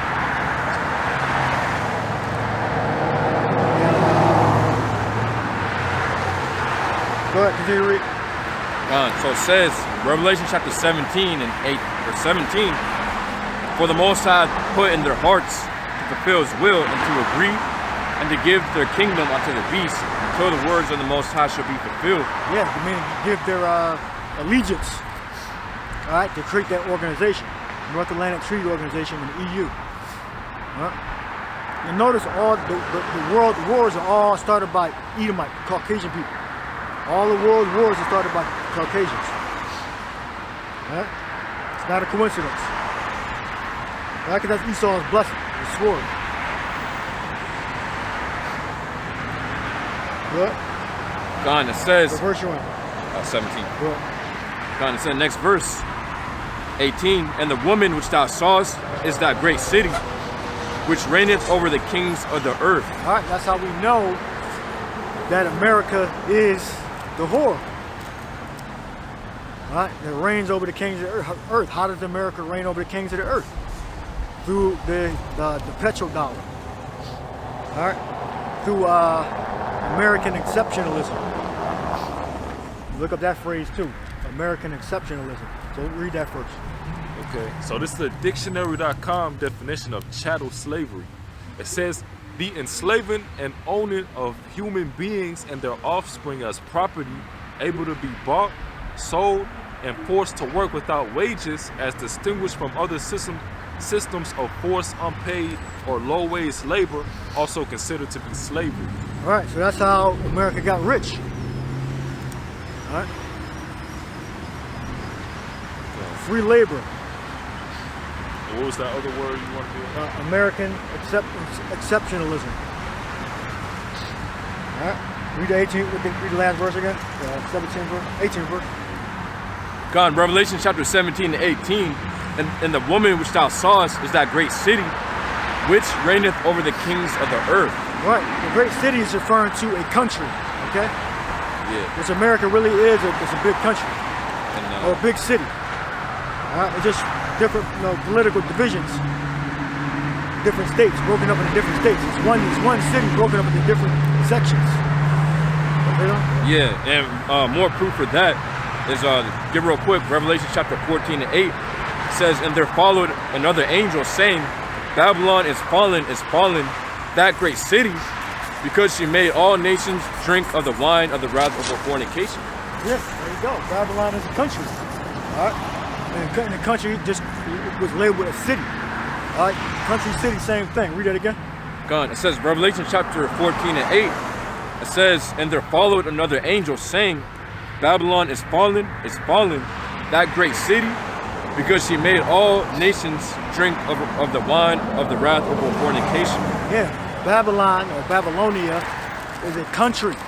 All right, and it's labeled a city in the scriptures. All right, so we know that that great city, the whore, is referring to America, the most powerful, richest nation that ever was on the face of the earth. All right? American. Well, you got it? Yeah. God, it says American exceptionalism, meaning the belief that the United States is either distinctive, unique, exemplary, compared to other nations. Is there some more? God, Yeah, I mean that's a good definition. Distinct and unique, so that they're in a unique position to police the world. I need a more exhaustive definition on that. God, it's more. You got it? No, it's more. I'm just saying I got a different Go ahead, source. What you got? This is from Britannica.com. It says American exceptionalism is the idea that the United States of America is a unique and even morally superior country for historical, ideological, or religious reasons. Yeah, read it again. It says the idea that the United States of America is a unique and even morally superior country for historical, ideological, or religious reasons. Yeah. So that means they agree with slavery, the chattel slavery. All right. That means they have, if they bomb somebody, which is murder, they don't go to jail. Now remember, if you or I kill somebody, that's murder. We could try for murder. But if through American exceptionalism, moral superiority, they can commit murder and nothing happens to them. It says because sentence against an evil work is not executed speedily, they believe they can continue doing what the fuck they want to do. All right? You got another one? Yeah. Gone. So it says, going into more of the definition, it says proponents argue that the values, political system, and historical development of the U.S. are unique in human history, often with the implication that it is both destined and entitled to play a distinct, a positive role on the world stage. Yeah, there you go. This is why we know that great city decked in purple and scarlet. Find that precept. That in 17 you were reading? She was arrayed, the woman was arrayed. Yeah, yep, 17th chapter. Start the 4th verse. So this is Revelation chapter 17:4, and the woman was, like it says, and the woman was arrayed in purple and scarlet color, and decked with gold and precious stones and pearls, having a golden cup in her hand full of abominations and filthiness of her fornication. That's American exceptionalism. All the definitions were valid and good. So that can only be talking about America. And it's unique. America is unique, so that is true. Moral superiority. All right? That's why they're able to get away with so many demonic acts. They can bomb a country to hell, and then the country will turn into a damn terrorist state. And they just walk away like nothing happened. Like they did with Libya. Like they just destroyed the army and the navy and then left. The country want the hell. Because they have American exceptionalism, moral superiority. All right? They can only be talking about America.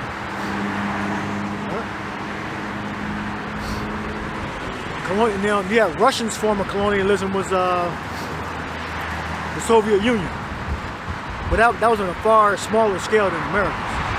Only you got certain places in Asia and Europe that speak Russian and dialects of Russian.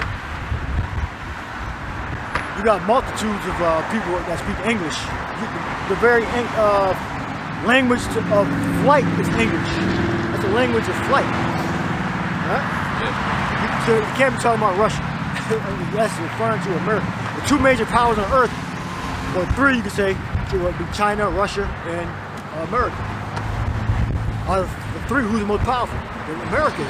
They had the most influence through American exceptionalism. All our manufacturing has been sent overseas to China and India.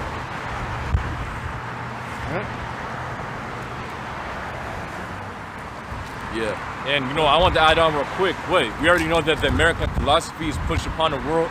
So, you know, whenever other countries are basically, you know, it comes on the news, for example, of these other countries resisting, you know, the homo and the alphabet lifestyle. You know, you literally have, American people coming on comment boards, oh, you know, that's not right, you know, or whatever. I mean, at the end of the day, you know, every country has its own culture and its own religion. So again, that goes in the point that, you know, American exceptionalism, where literally, you know, everybody within this land thinks that the American way is the way. The best way. The best way. Democracy. They hate our freedom. That's why they attack this. They shit like that. No, they hate you.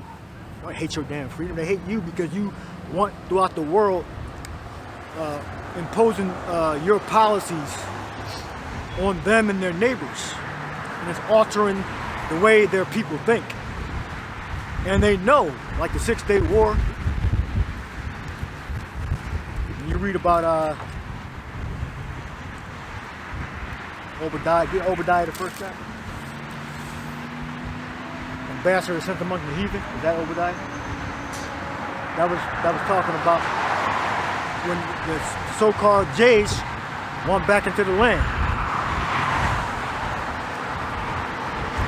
And they had that whole, the mini Middle East war. Right?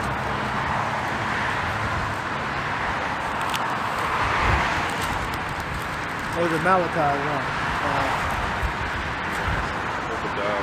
Obadiah 1? Yeah, Obadiah 1. Right? Obadiah 1 and 1. But, yeah, so Obadiah 1 and 1 says, the vision of Obadiah, thus saith the Lord, Yahweh concerning Edom, we have heard a rumor from the Lord, and an ambassador is sent among the heathen. Arise ye, and let us rise up against her in battle. yeah, against the Edomites. And that's what they did. And they had a stalemate, or the Israelis won against the different Arabs around the region. They all attacked the Edomites because they know they're Satan. They ain't supposed to be there. They said, well, they're supposed to have a little area south of Judah and Edom in the desert. They wanted to take Jerusalem. They wanted to take the land of Israel. They knew they wanted the biblical Israelites. I believe Gamal Nasser. He was a dark-skinned Arab. All right, I believe he made the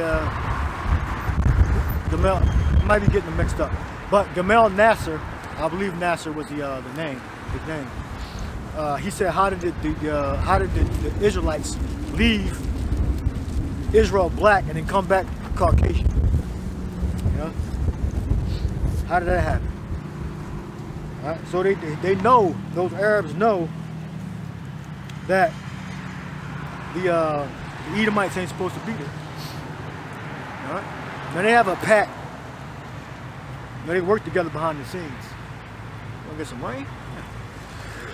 Because, you know, I was observing and I heard somebody say this and say, why is Vladimir Zelensky still alive? Shouldn't they have bombed his fucking whole, the city where he at? Shouldn't they have bombed him to fucking hell?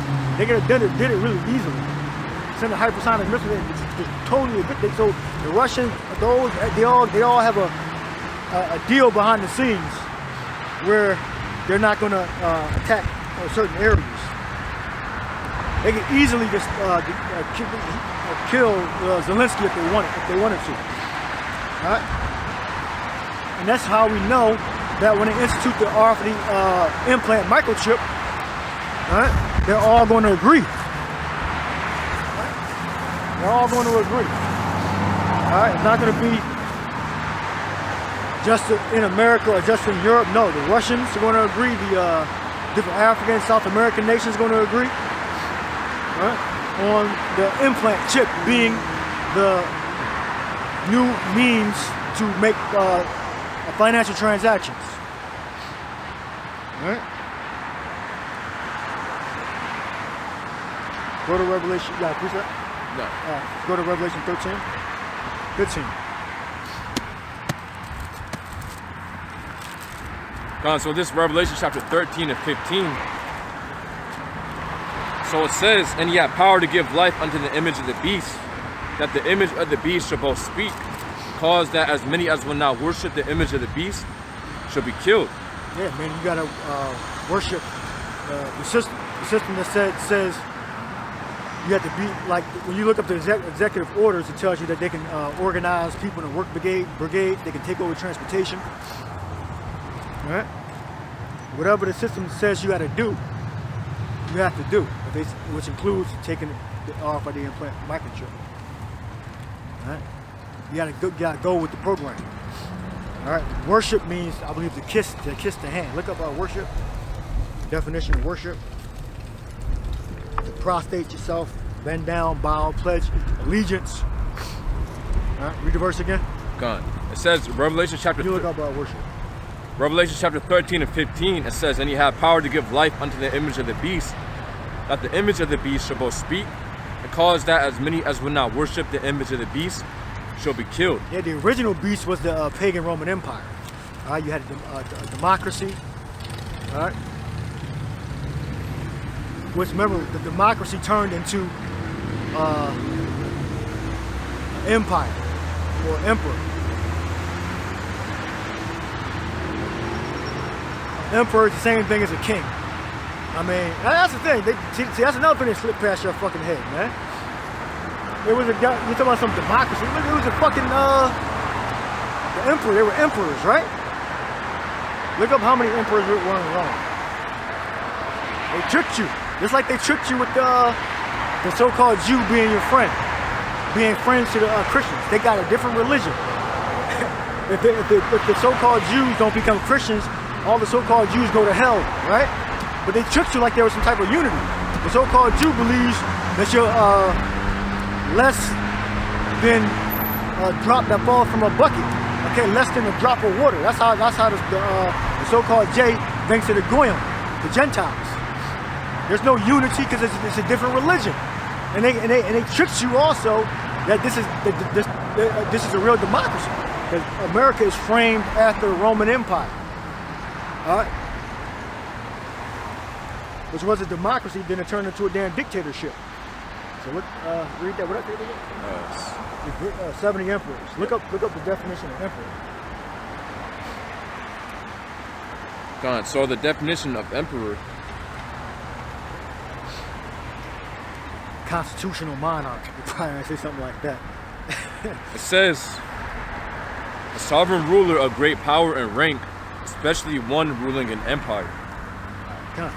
Yeah. Is there more on that? Or? It's also they get into the origin. It says from Old French impere, from Latin imperator, military commander. Military commander. Well, president. All right. So look up what powers did an emperor have. Emperors of Rome, specifically. There's only Continue to read Revelation. What did I say it again? Worship in worship. the Greek. Yeah, worship. Yeah, so that word, it's a proskuneo. It's a the definition to kiss the hand towards one in token of reverence. Token of reverence, kiss the hand. Right. Among the Orientals, especially the Persians, Right. to fall upon the knees and touch the ground with the forehead as an expression of profound reverence. Yeah, so whatever the system produces, the laws, rules, regulations, all right, you gotta follow. All right? So read the verse again. Gave life. What? Oh, the verse of the verse. Revelation 13 and 15. It says, and he had power to give life unto the image of the beast, that the image of the beast should both speak and cause that as many as will not worship the image of the beast should be killed. Right. So if you're not following the program, the laws, rules, regulations of the image of the beast, okay, which is American laws, all right, you're gonna be put to death. All right, and it's gonna come a day where they're gonna make the arm for the microchip, the mark of the beast, mandatory. So if you're not following that rule and many other rules, you're gonna be put to death. Maybe by a firing squad, a guillotine. But the penalty is death. But you got something? Yeah. All right, go finish the chapter. Go ahead, read it. Verse 16, and he causes all, both small and great, rich and poor, free and bond, to receive a mark in their right hand or in their foreheads, and that no man might buy or sell, save he that had the mark, or the name of the beast, or the number of his name. Right, so you have to work the way you get the implant chip, mark of the beast, is if you worship the image of the beast. Right? Meaning you got to follow all the rules that they say. So if they say one day there's some type of terrorist attack and cyber attack and food is only in one place, and we got to make sure every family gets a certain amount of food, they're going to regulate that through some type of electronic system. And we believe that system is going to be the implant chip. All right? That's how they're going to track how much money is spent. All right? So you can't cheat the government out of taxes no more either. But right now, like say if you own a small business and you do your own taxes, you can write off expenses that you really don't have, that the government can't prove. All right?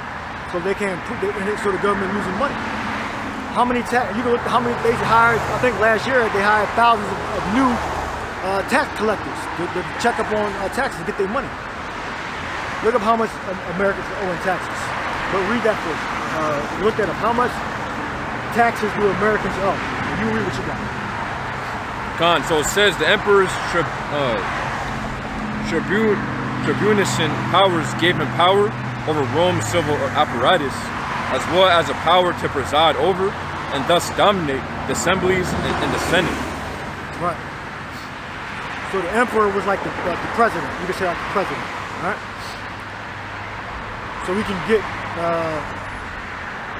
you executed, by several means. He could, if he has control over the Senate, the Senate have control over the other bodies. They can come down the line where if you're accused of a crime, they can have you arrested, they can have you chipped, and then they can have you put to death. Just because you take the chip don't mean you're going to survive. Right? Because remember, Esau's the devil. Revelation 12 and 12. Right? I'll read 12 and 12 real quick. Don't think if you take the chip that you're safe. Some people might take safety in that. Well, I can take the chip and live.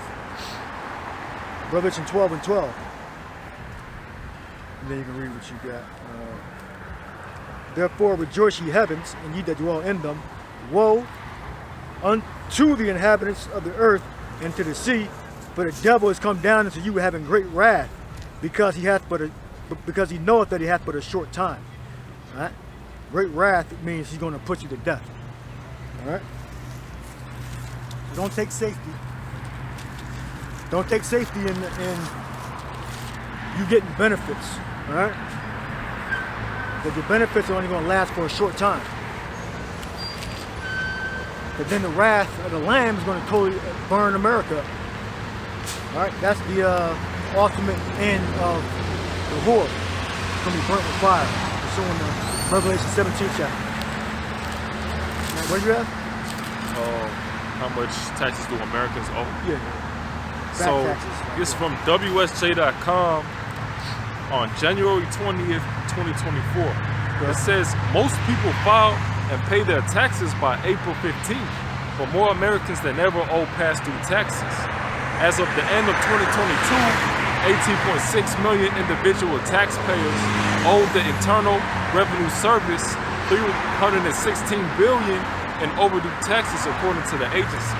316 billion. So that makes more sense for Esau when they bring an electronic system, so they can automatically debit what you owe.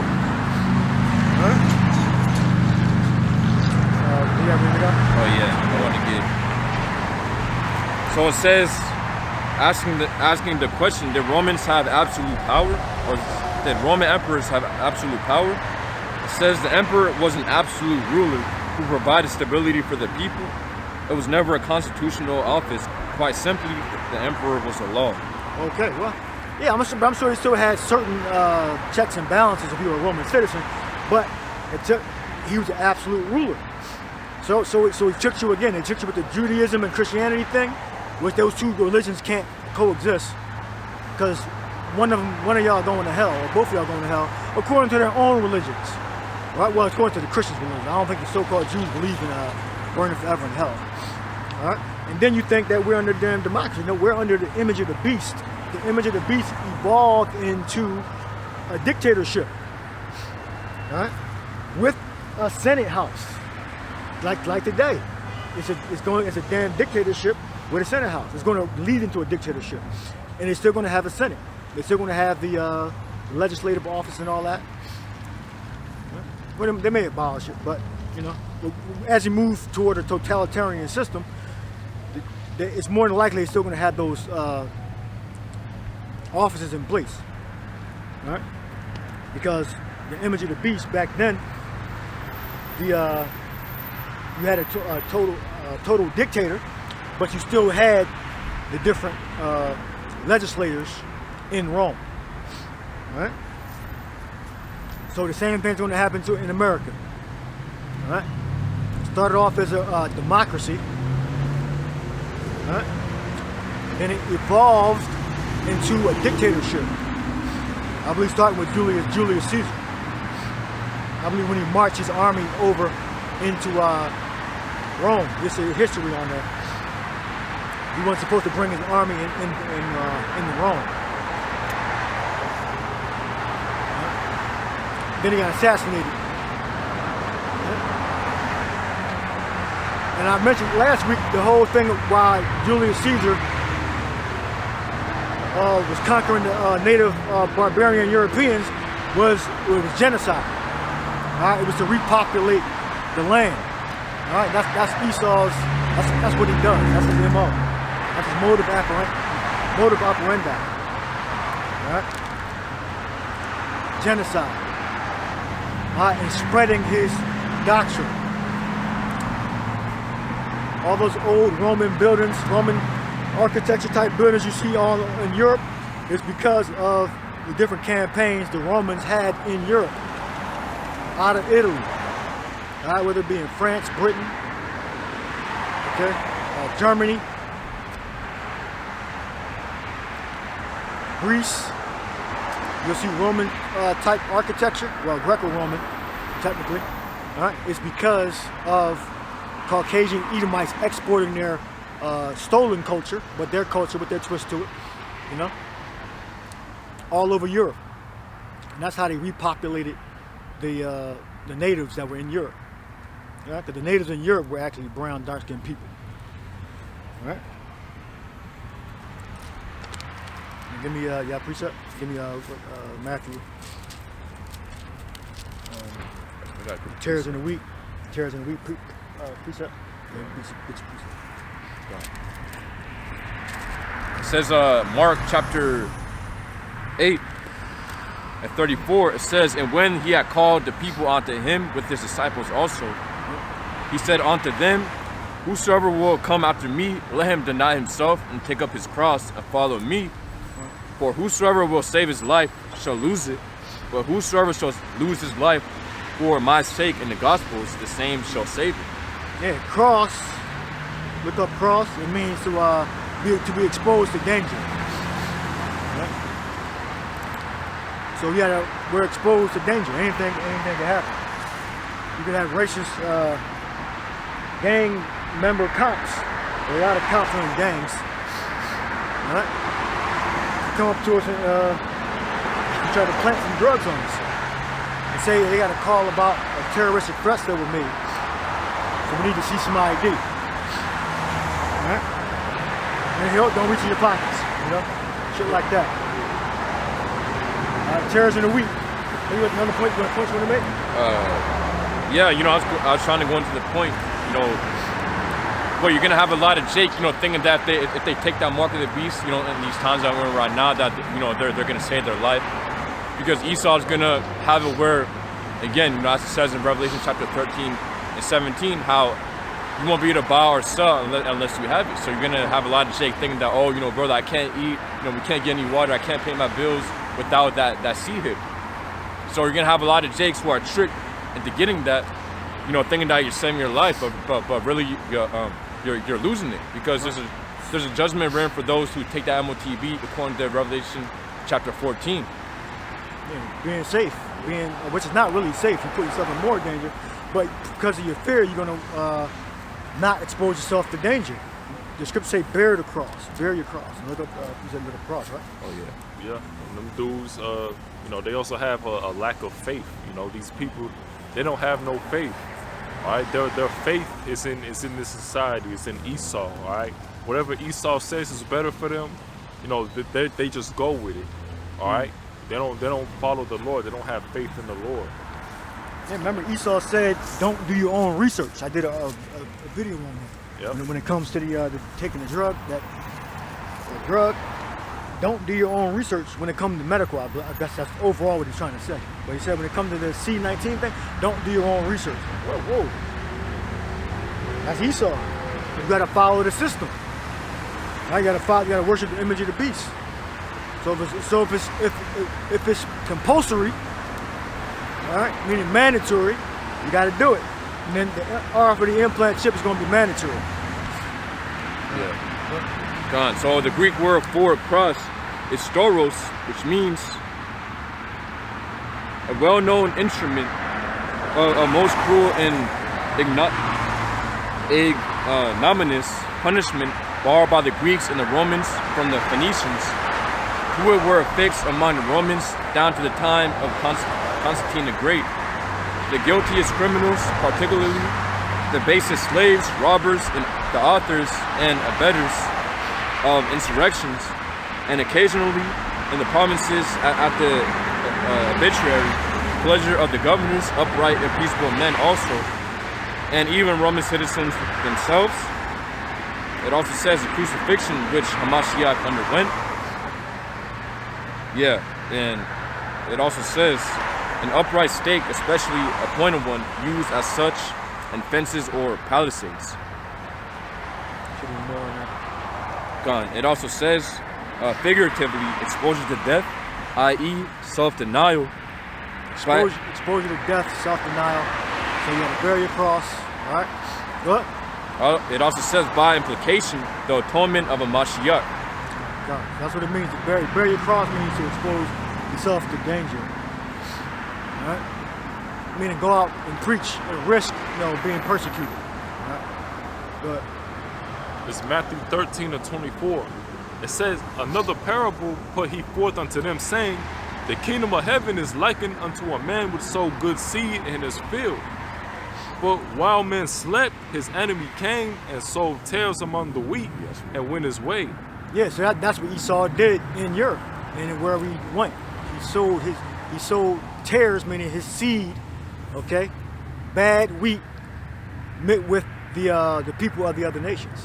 All right? And he slaughtered the men, took the men captives, put them in slavery, and then raped their women. All right, that's what you do when you take over another nation. All right. Good.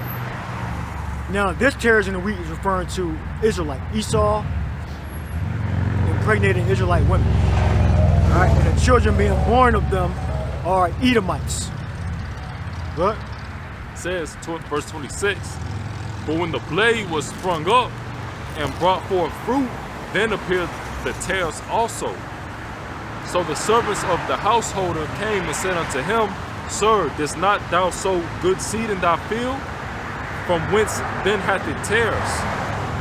He said unto them, an enemy hath done this. The servant said unto him, Wilt thou then that we go and gather them up? But he said, Nay, lest while ye gather up the tares, ye root up also the wheat with them. let both go together until the harvest, and in the time of harvest I will say to the reapers, gather ye together first the tares, and bind them in bundles to burn them. The children of Esau. Alright? But gather the wheat into my barn. Those are the children of Israel. Alright?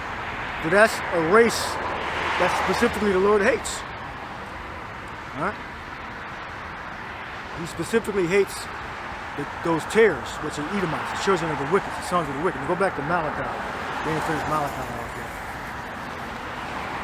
Because the Lord specifically hates this particular race of people.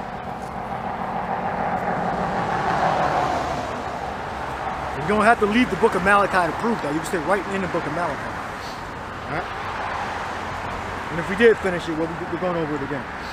Go ahead, read it. Go on. It says Malachi chapter 1:1. The burden of the word of the Lord Yahweh to Israel by Malachi. I have loved you, saith the Lord Yahweh. Yet ye say, wherein hast thou loved us? Was not Esau Jacob's brother, saith the Lord Yahweh? So he's giving an example. Esau and Jacob are dead already. All right, he's giving an example about their progeny. And earlier we brought up about Sarah, and we brought up about Amalek. It's still referring to their progeny. What? Kind of says, yet I loved Jacob, and I hated Esau, and laid his mountains and his heritage waste. His mountains and his heritage is not talking about the man Esau. It's talking about his progeny. Okay? Because Esau, when he was alive, he prospered in Mount Seir. Okay? Laid his mountains in his heritage. He didn't lay his mountains in his heritage waste. Esau was alive. Alright? That happened when he went down. Alright, when he went into slavery. Alright, during the Dark Ages. What? Done. It says, verse 3, and I hated Esau and laid his mountains and his heritage waste for the dragons of the wilderness. Yeah, his heritage is not him. Alright, because during when he was alive, he had his possessions. Alright? According to the Dark Ages. Alright, when Jacob was ruling over Esau. Alright? When Jacob had the highest positions in Europe. Alright? When he was sitting on the thrones as kings. Alright? It says, verse 4, whereas Edom saith, we are impoverished, but we will return and build the desolate places. Yeah, Edom is not the man. Edom is referring to his people. All right, but Esau didn't lose his land while he was alive.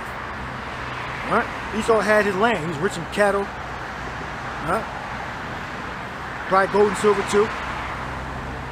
He was very, very rich. And he had soldiers, men under him. All right. And then some of his line even left and went up to Macedonia. Right? And it went into Italy. Right? Esau prospered. Right?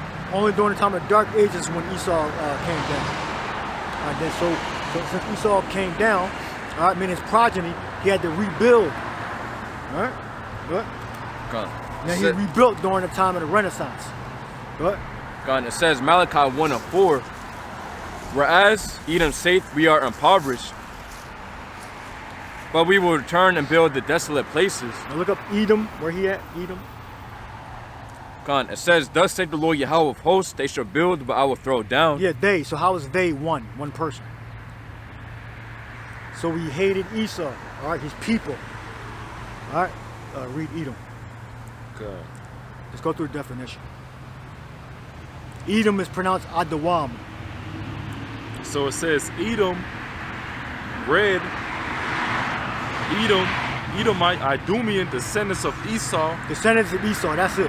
Go ahead, some more. Land of Edom, Idumea, land south and east of Palestine. Yeah, so he hates a specific race. All right.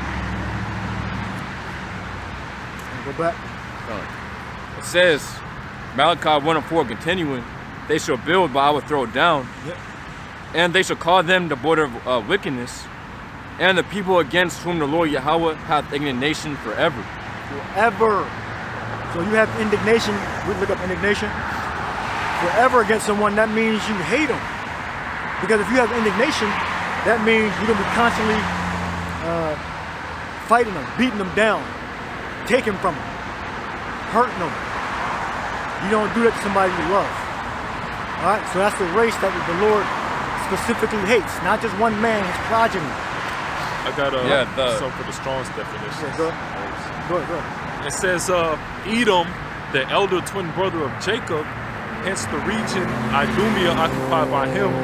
Edom, Edomites, Idumea. Just going into Edom, just proving Edom. It says Edom, the elder brother of Jacob. So it's not just, Esau's not separated from his descendants, you know? So, Esau and his descendants. yep. Not one or the other. All right? So it does say what we wanted to say. It says what the scripture said. It says his descendants, his people, his nation. The Lord has indignation forever. All right? Then we're going to go to the book of Obadiah. 8th, I believe. Read what you got. So the Hebrew word for indignation is za'im, which means to denounce, express indignation, be indignant or indignant. And also says to be abhorrent, to express indignation in speech, denounce, curse. It also says, i.e., to be enraged, to foam out the mouth. Curse, enraged, go ahead.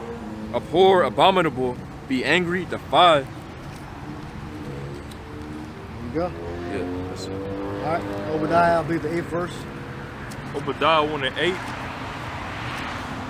It says, shall I not in that day, saith the Lord, even destroy the wise man out of Edom, and understanding out of the mount of Esau, and thy mighty men, O Teman, shall be dismayed, to the end that every one of the mount of Esau may be cut off by slaughter. There you go. All right, that's the mountain of Esau. So Esau's already dead.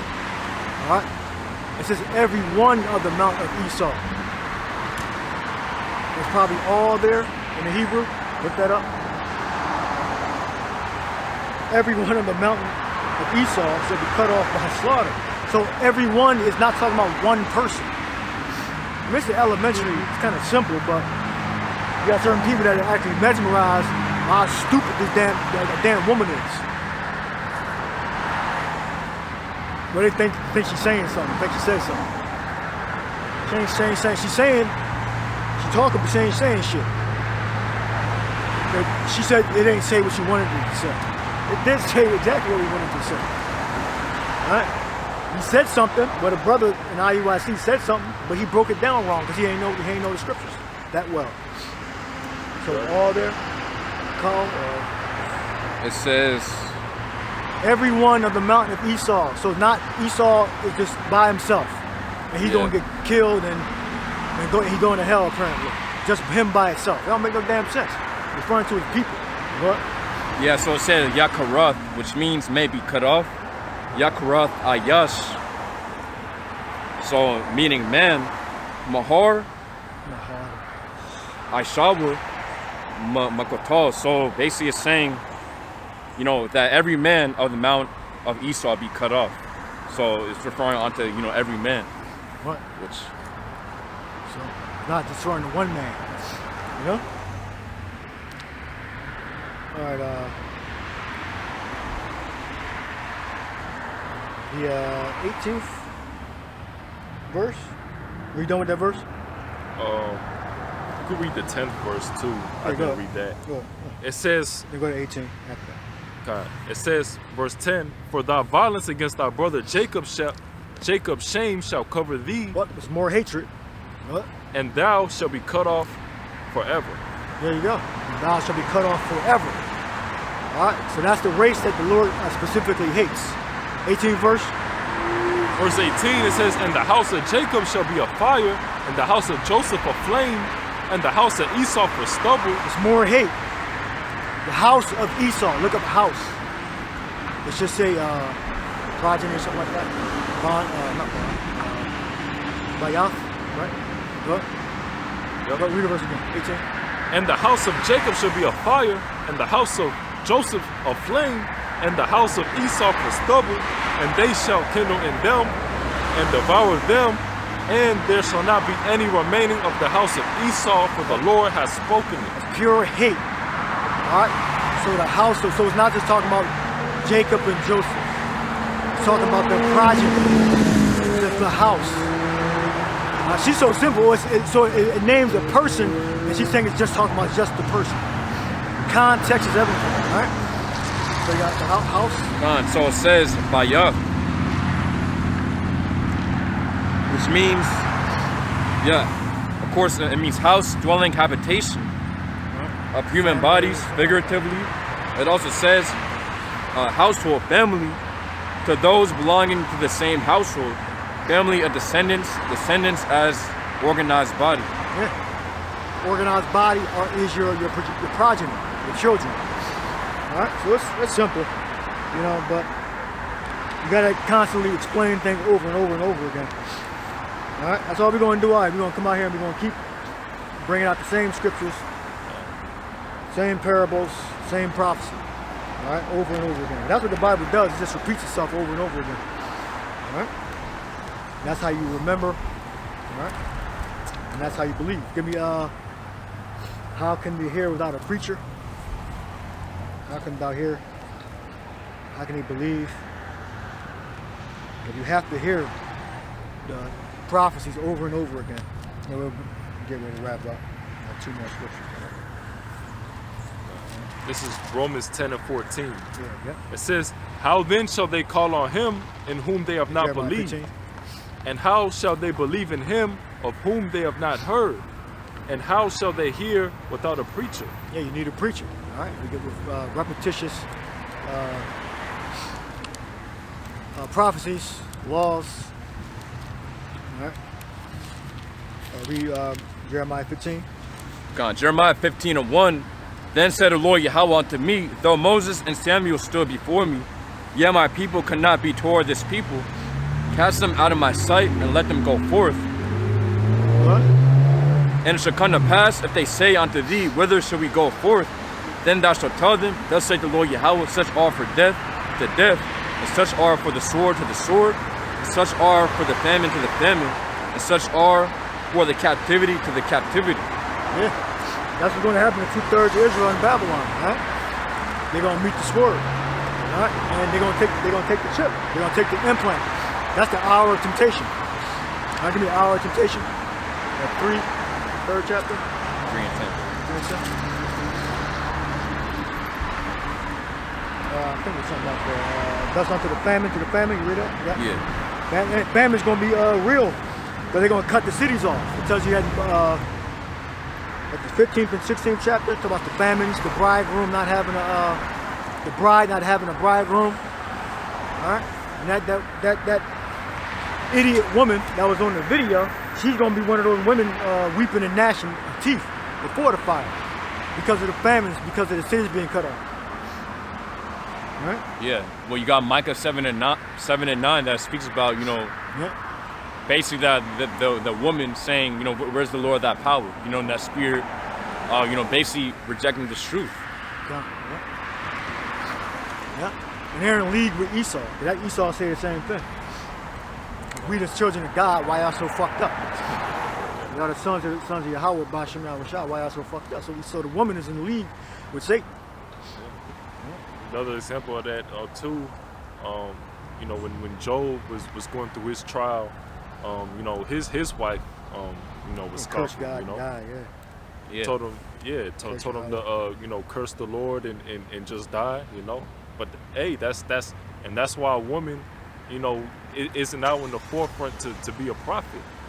All right, you know, and a woman shouldn't be able to teach, all right, because they don't have the mind of a man, 16. all right, of a man of the Lord. So Jeremiah. Yeah. Read what you got. What I say you get? 3 and 10. Yeah, read it. Yeah. Revelation 3 and 10, it says, because thou hast kept the word of my patience, I also will keep thee from the hour of temptation, which shall come upon all the world to try them that dwell upon the earth. Yeah, we believe that's the implant microchip. But that's going to be the mark. That's going to that's how you're going to sell your body, your soul to Satan. That's the ultimate sin and disrespect to the Most High, to Yahweh Shah, to the Son, by selling your soul, which is your body in that sense. All right, saying you're property of another man. taking his mark with the devil of all people. Go to Jeremiah, back to Jeremiah. God, Jeremiah 16:4, it says, they shall die of grievous deaths. They shall not be lamented. Go 16:1. It says Jeremiah chapter 16:1, the word of the Lord Yahweh came also unto me, saying, thou shalt not take thee a wife, neither shalt thou have sons or daughters in this place. For thus saith the Lord Yahweh concerning the sons and concerning the daughters that are born in this place, and concerning their mothers that bear them, and concerning their fathers that begat them in this land. They shall die grievous deaths. They shall not be lamented. It says, neither shall they be buried, but they shall be as dung upon the face of the earth. Yeah, a lot of them met that destruction when Israel was taken down by the Assyro-Babylonians. What? And they shall be consumed by the sword and by famine, and the carcasses shall be meat for the fowls of heaven and for the beasts of the earth. Yeah, and that's going to happen again. We're going to have another hour of temptation, another kingdom coming against our nation. And give me where it says Ezekiel's wife died. Ezekiel's wife died. Yeah. You got to be willing to sacrifice everything to serve Yahweh Shai, especially in that hour of temptation. Yeah, Peter's wife was sick, or his mother was sick, I believe. All right? These are things we're going to have to endure. And if we are of the elect, we're going to survive the hour of temptation. All right? And we know the curses that we just read are going to come upon 2/3 of Israel. All right? Famine, the sword, peril, great fear. Right? Got Ezekiel's wife dying. God. So build up a little bit to that. Few verses, whatever. Yeah, so it says Ezekiel chapter 24 and 15. It says, also the word of the Lord Yahweh came unto me, saying, Son of man, behold, I take away from thee the desire of thine eyes with a stroke. Yet neither shalt thou mourn nor weep, neither shall thy eyes run, or it says, neither shall thy tears run down. Forbear to cry, make no mourning for the dead, bind the tire of thine head upon thee, and put on thy shoes upon thy feet, and cover not thy lips, and eat not the bread of men. So I spake unto the people in the morning, and not even my wife died. It says, and I did in the morning as I was commanded. It said not to weep. That was one of the commandments. Yeah, it says, yeah, neither shalt thou mourn nor weep. Yeah. All right. So Ezekiel had to understand death and separation. All right. So we know many of our people are going to fall by the wayside because they don't have the gift that we read in the beginning. Yeah, grace. Grace is a gift that everybody hasn't received it. And we can't force anybody to receive the gift of grace to understand the knowledge of the truth. All right. Do you have anything else? All right. That was it. That's it. You got anything else you want to add? I'll read this. This is 2 Esdras 2:37. Yep. It says, "Oh, receive the gift that is given you, and be glad, giving thanks unto him that hath led you to the heavenly kingdom." Thanks, yeah. And that's first is the knowledge. Knowledge, knowing that the kingdom of heaven is within us. I'll get that real quick. See, the kingdom of heaven is not through observation, nor can you say a little here, a little there. If that's right, I haven't read in a while. But the kingdom of heaven is within you.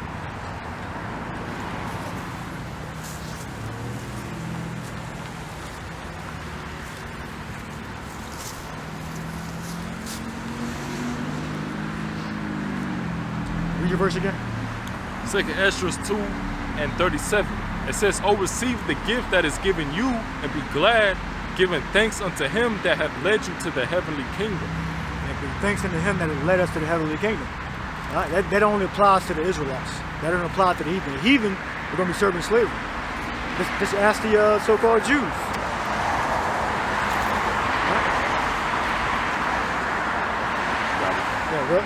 It says Luke chapter 17 and 21, neither shall they say, Lo here, or lo there. Go up a little bit. Come. So it says, Luke chapter 17 and 20, and when he was demanded of the Pharisees, when the kingdom of the Most High should come, he answered them and said, the kingdom of the Most High cometh not with observation. Neither shall they say, lo here, or lo there, for behold, the kingdom of the Most High is within you. Yeah. So basically, he was confusing their ass. They was totally confused. Like, why would he say that? He could have answered that a different way. The point was that the kingdom starts with the people. Okay? The kingdom starts with the people. And the Lord didn't know, because the hour when he can see it though, but the Most High is the only one that knows the exact day when the children of Israel are going to be redeemed. All right? But the information that he did give him was very valuable, because the kingdom of heaven starts with the people of Israel. All right? So how are the people of Israel, the so-called the Caucasian people, and they don't even accept the Lord?